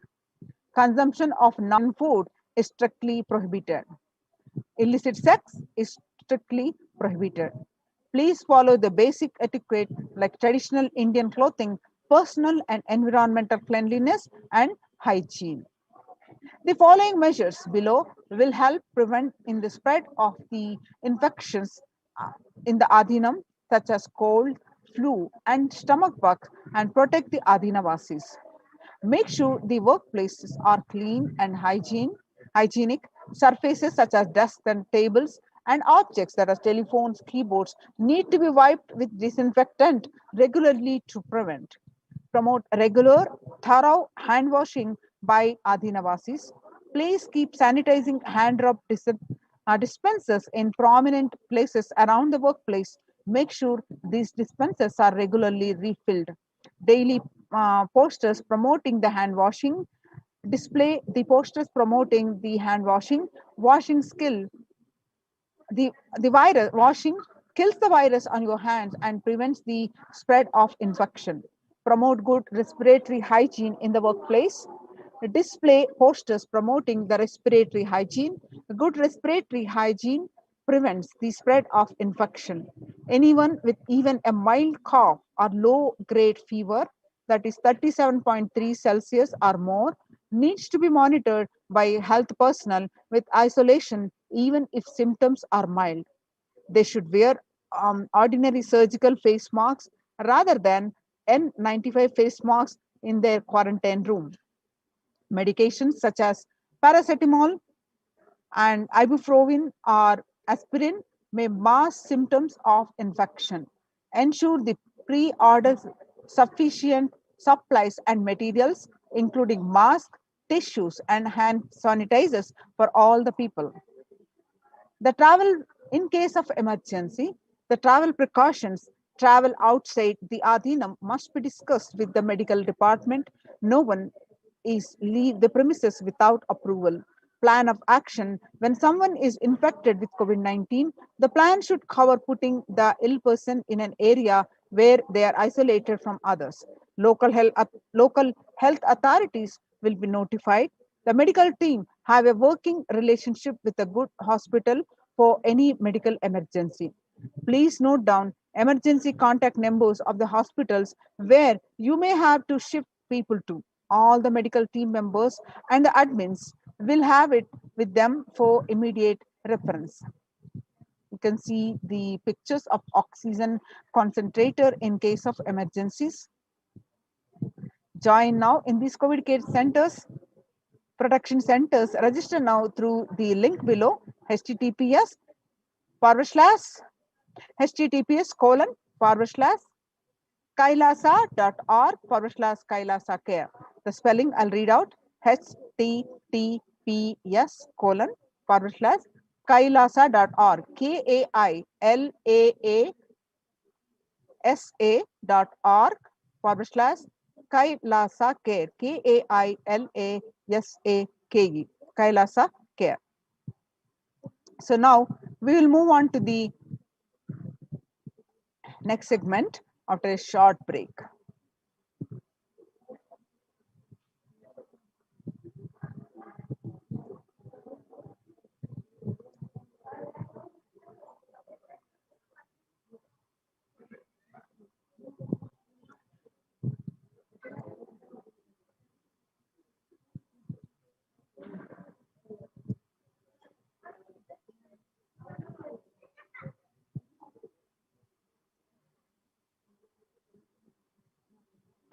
Now, welcome back. The Kailasa Department of Enlightened Civilization presents, with the blessings of the Supreme Pontiff of Hinduism, Jagadguru Mahasannidhanam, His Divine Holiness Bhagwan Nithyananda Paramashivan's blessings, multi-layer quarantine COVID care protection centers at the de facto spiritual embassies of Kailasa, how they are functioning, and we'll learn more details. Before that, again, we'll see one more round of the world.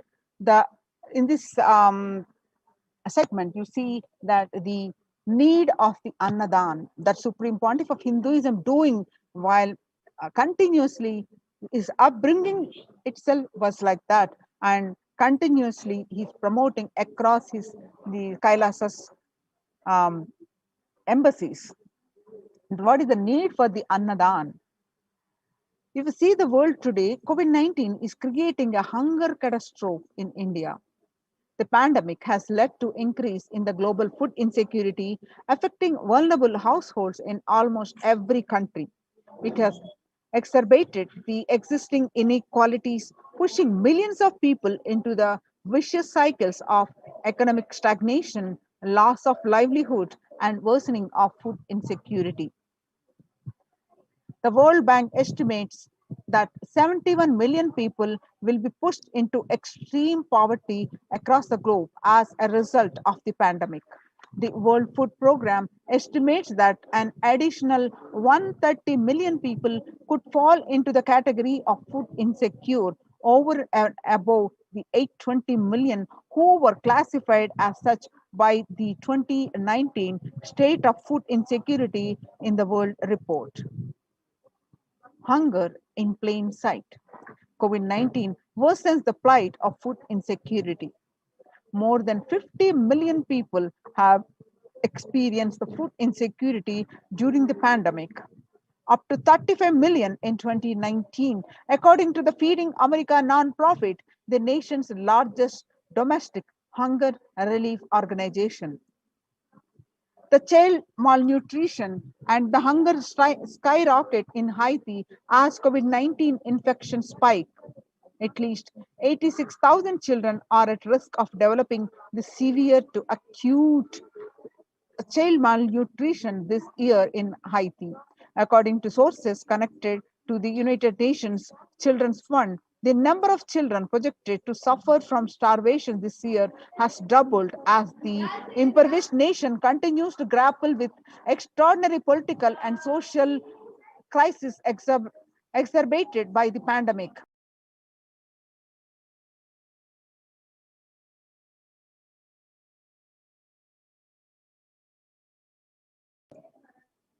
Refugees are paying the highest price in the COVID-19 pandemic. Vulnerable groups such as refugees are paying the highest price in the COVID-19 pandemic.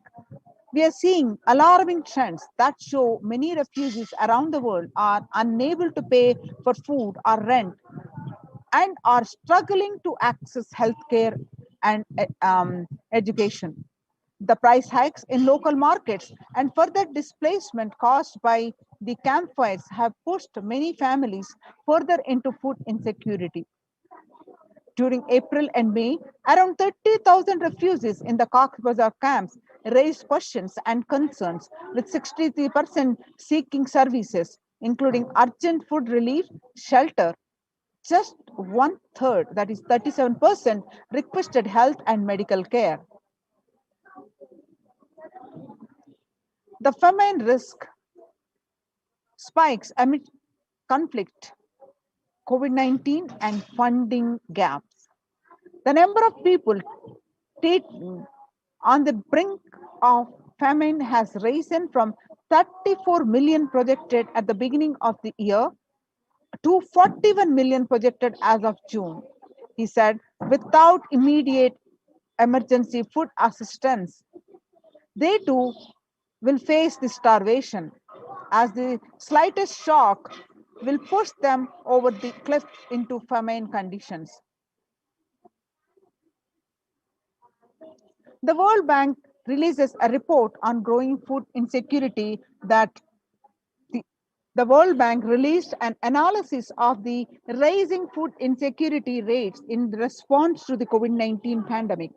The report released on Monday, 20th, 2021, on May 20th, 2021, stated that COVID-19 impacts have led to severe and widespread increase in global food insecurity, affecting vulnerable households in almost every country, with impact expected to continue through 2021 and into 2022. It also states that the global food prices increased significantly by 38% since January 2020. World Economic Forum released that 155 million people are caught up in food crisis of varying severity. 133,000 people in Burkina Faso, South Sudan, and Yemen are most at risk. 10 countries account for the two-thirds of these facing acute hunger. The resilience of anti-food systems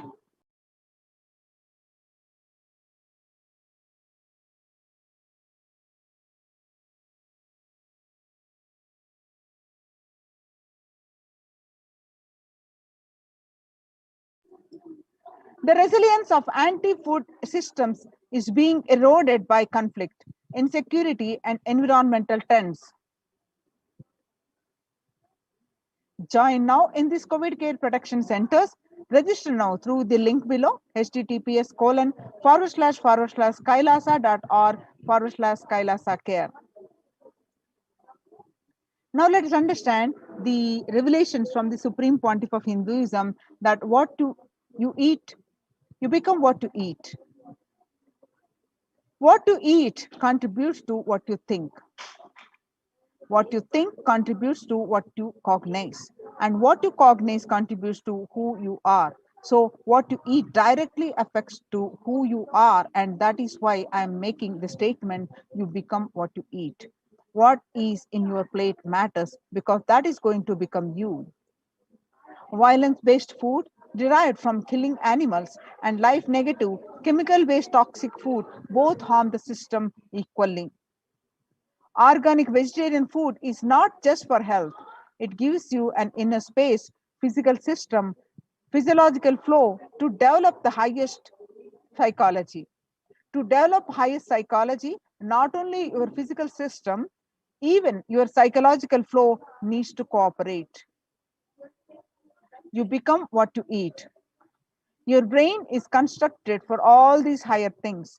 When you don't explore the higher things, you are bound to feed the lower things and keep your brain engaged for survival.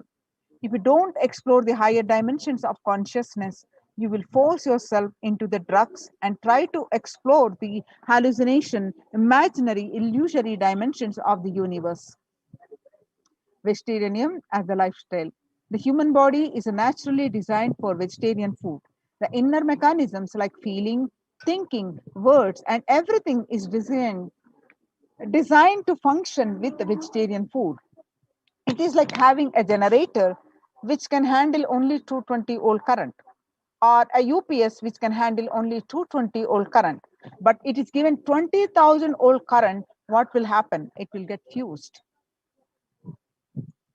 The food without anxiety, the food without fear, the food without depression and by memories, if they are consumed by a person, the energy with which they think, the energy with which they utter the words, the energy with which they act, the energy with which they feel, everything will be aligned to the natural source of energy. It will be aligned to nature, which is the inner potential energy. The Kailasas Annalayas serve continuously the free organic vegetarian sattvic meal for one and all, eliminating the hunger. The developmental, economic, social, and medical impacts of malnutrition and famine have a critical impact on the individual, familial, community, national, ultimately on the global level. With the ongoing COVID-19 pandemic triggering an alarming spike in food insecurity, and the United Nations have given warnings of famines of biblical proportions. In 2020 alone, 690 million people were estimated to be pushed into food insecurity.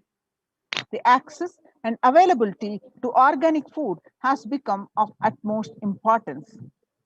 Through the Kailasa Department of Agriculture, the Supreme Pontiff of Hinduism, Jagadguru Mahasannidhanam, His Divine Holiness Bhagwan Nithyananda Paramashivam, has committed to distribute the free organic food to everyone, not just since the beginning of his public life, but from his very upbringing itself. Kailasas Annalayas, the food bank established all across the globe, distributes and serves free vegetarian organic food for people of all caste, creed, religion, race, gender, and social standing. Under the symbol Red Om, providing relief work for natural and man-made calamities, working to eliminate the world hunger. Supreme Pontiff of Hinduism said on 17 June 2019, he reveals that we will revive the food supply system of Kailasa. Before you get hungry, food will be ready. Continuous Annadanam. I am not giving any fantasy. It is already become a reality. You can see the pictures way back in 2002. This picture is taken on 22 November 2002. The pictures show the early days of Kailasa's spiritual mission, where the Supreme Pontiff of Hinduism is offering Annadan, providing a free organic vegetarian meal on Kartikeya Deepam in Tirunamallai. This picture is taken at Tirunamallai, India. And on 2013, you see these pictures where you find the Supreme Pontiff of Hinduism on his right hand side with a bandage, even with a fractured hand. The Supreme Pontiff of Hinduism, Jagadguru Mahasannidhanam, His Divine Holiness Bhagwan Nithyananda Paramashivam, engaged in selfless work day and night, inspiring the peacekeepers of Sovereign Order of Kailasa to engage in selfless service, leading the nation of Kailasa by example. In 2011, the Supreme Pontiff of Hinduism had a multiple compound fracture with the bone protruding out of the skin. In 2013, 2 steel implants that were fastened in 2011 were removed as the bones had healed completely, and this picture is taken soon after the surgery, and he was ready to serve everyone, serving the Annadan. And you can see this picture taken on 3rd January 2012 at Pondicherry, Thane flood relief. And this picture on 3rd January 2012, again, some more pictures from the Thane flood relief. And this picture, you see, again, the Thane flood relief serving the thousands of victims, the Annadanam happening. Nithyananda Annalaya inauguration at Tirunamallai, India on 9th September 2011, where you find in this picture the Supreme Pontiff of Hinduism serving the Annadan to one and all. This picture that you see on 25th November 2005, Arogya Yoga Health Workshop in Tamil Nadu, where you see the thousands of devotees and you find the Supreme Pontiff of Hinduism himself serving the meals. And you see this picture on 12th December 2007, Nithyananda Purana Meditation Workshop and Salem, India, where you find the thousands of devotees are taking part the Annadanam.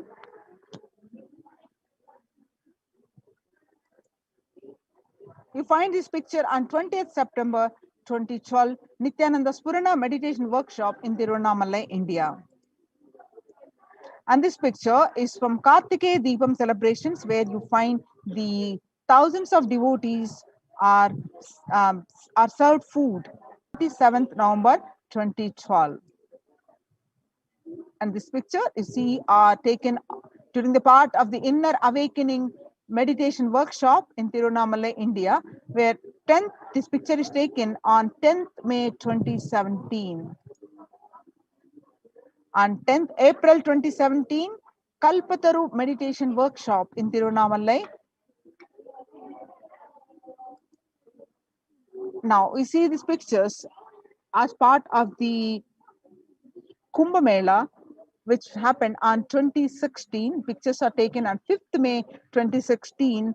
Bandara feast served for respected spiritual leaders and the Hindu monks, where you will find lakhs and lakhs of monks and devotees are fed the free sattvic organic vegetarian meals every single day. The pictures on Kalpataru Meditation Workshop on 28th April 2016 during the part of the Ujjain Kumbh Mela. And 11th March 2017, Arunachala Sarvajna Peetham, Tirunamallai, India, the Annadanam service. And this picture you see from Tiruchengodu Sarvajna Peetham, India on 18th August 2019, where the Annadanam is happening. On 6th July 2019, Annadan distributed during the Guru Purnima, the traditional celebration of Guru, the Kailasa in Houston. And on the 8th December 2016, the Sadashivoham meditation workshop in Adi Kailasa, where you find the Supreme Pontiff of Hinduism serving the meals.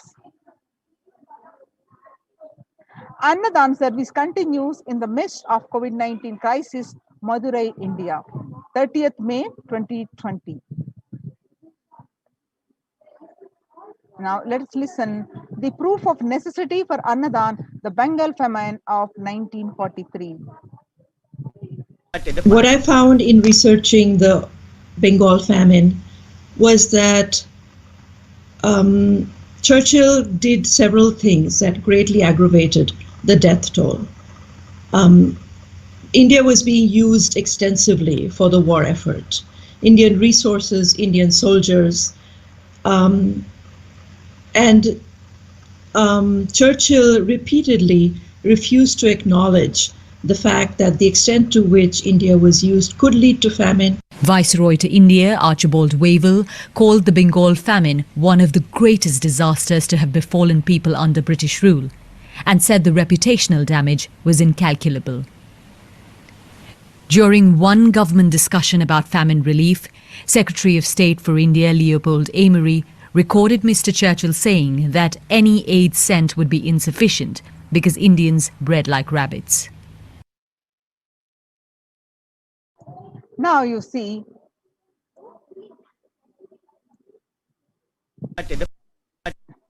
in 1943-1944, from the video, we learned that in the man-made famine of Bengal, as per the existing records of 3+ million were murdered.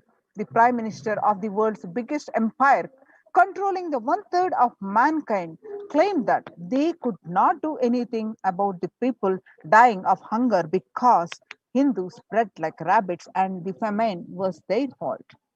In 2016 Ujjain Kumbh Mela, the peacekeepers of Kailasa served organic food to over 3 million people. Peacekeepers of Kailasa, under the leadership of the Supreme Pontiff of Hinduism, served the more than 1 billion free meals in that Ujjain Kumbh Mela in past 26 years, and are determined to end the hunger and poverty in all its form. Kailasa, with 200 peacekeepers at any given time, can deliver what even one of the biggest countries could not do. Kailasa is not driven by war or fear or greed. It is an enlightenment-based nation driven by selfless service. The Vedagamas, the source of Hindu scriptures, declares that Annam Bahu Kurvita. The scriptural reference is from Taittreya Upanishad, Bhrigu Valli, which means that let us produce food in excuse me, let us produce food in large quantities. Through the widespread distribution and promotion of free, healthy, organic food, Kailasa's global peacekeepers, led by the Supreme Pontiff of Hinduism, serve such that we may achieve food security, improve nutrition, and promote sustainable agriculture globally. Annadan is a vision to end poverty and hunger in all its forms. Join now in Kailasa's COVID care production centers. Register now through the link below, https://kailasa, https://kailasa.org/kailasa care. Revelation to the world by Devi Parashakti. On 12th May 2021, Devi Parashakti revealed through the Supreme Pontiff of Hinduism that I came as Nija Avatar. I am blessing you. Listen, people, listen. To do good to all of you, I have taken the form of Nithyananda and came down as Nija Avatar. People of India, listen carefully, listen.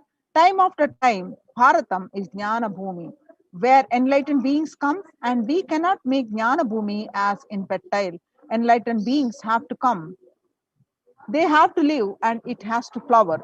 Few hypocrites, because they are stuck in delusion, we cannot sacrifice the world. Cosmos cannot be destroyed. The ship I did to save the cosmos from being destroyed, that is called Adi Kailasa. The ship I did to protect beings from Pralaya is Adi Kailasa. Because of conspiracy of Drohis and enemies rule, the captain has to leave the ship.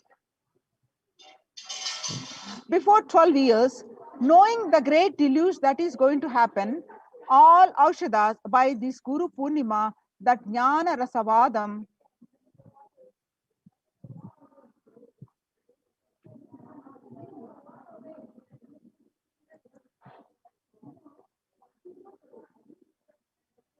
before 12 years, knowing the great deluge that is going to happen, all Aushadas by this Guru Purnima, that Jnana Rasavadam, Navapashana is going to flower, allow people to come and take dip in Navapashana flower. People, whoever comes and dip in Vaidasarovar, they will not have death, they will not have corona. Crores and crores of people will come in line every day and they will come and dip in the Ananda Lingam.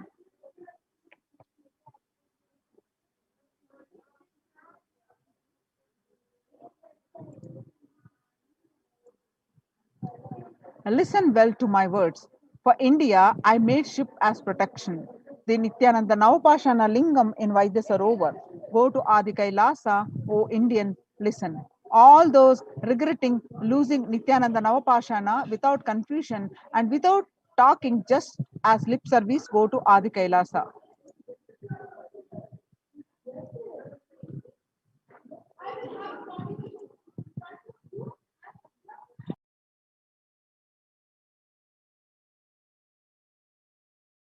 Continue the next segment after a short break.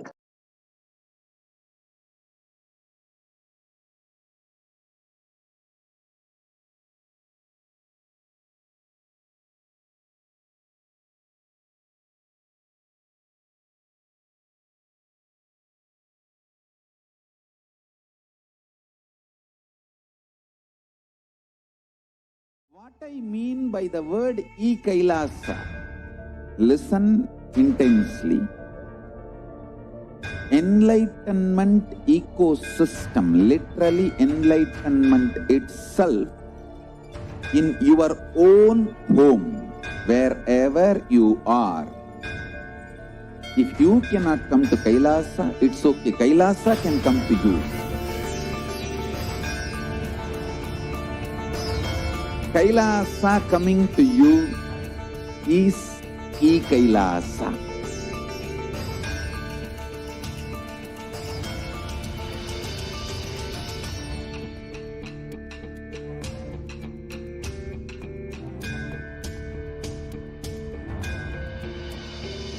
I will revive Hinduism.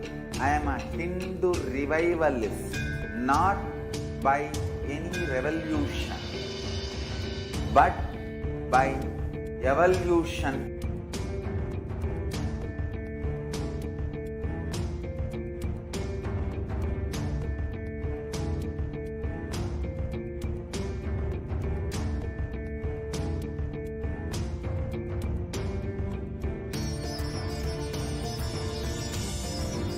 And setting model community.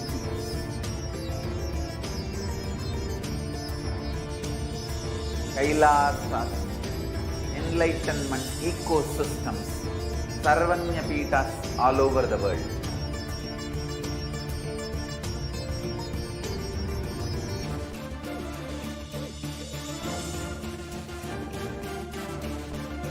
All powerful cognition, knowledge, only when you live, power manifestation and possibilities manifestation happens.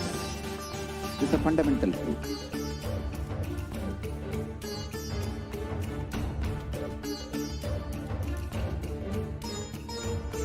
Hinduism cannot live exclusively as one sampradaya. No. All sampradayas of Hinduism is an ecosystem.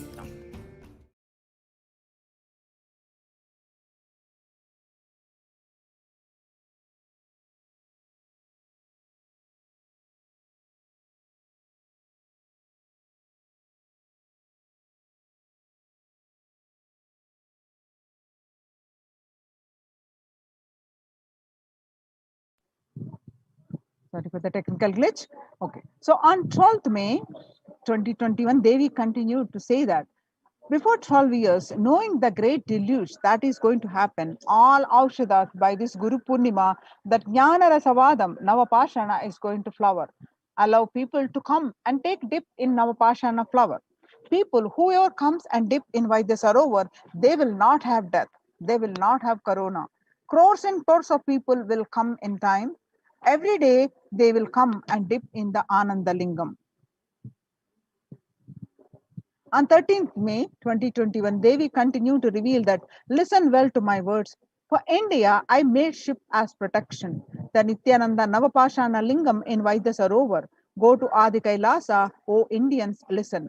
All those regretting losing Nithyananda Nija Avatara, without confusion and without talking, just as a lip service, go to Adi Kailasa. Scores of people will come there looking for health, Navapashana water feast and medicine, to get health and protection and enlightenment. To protect India from the great destruction, I, Parashakti, made this huge ship. Even if the captain is not there, ship is there. When the first world countries closed their borders during a massive global emergency, Kailasa has opened its doors to all without exception. Join now in one of the COVID care centers. Kailasa rushes to aid India as India finds itself on the verge of COVID-19 third wave. Multiple free COVID care centers opened across India. Various social services offered during the pandemic in the Kailasa de facto spiritual embassies across India. Spiritual services offered during the pandemic in Kailasa's de facto spiritual embassies across India and cosmic revelations on global pandemic. The free social services offered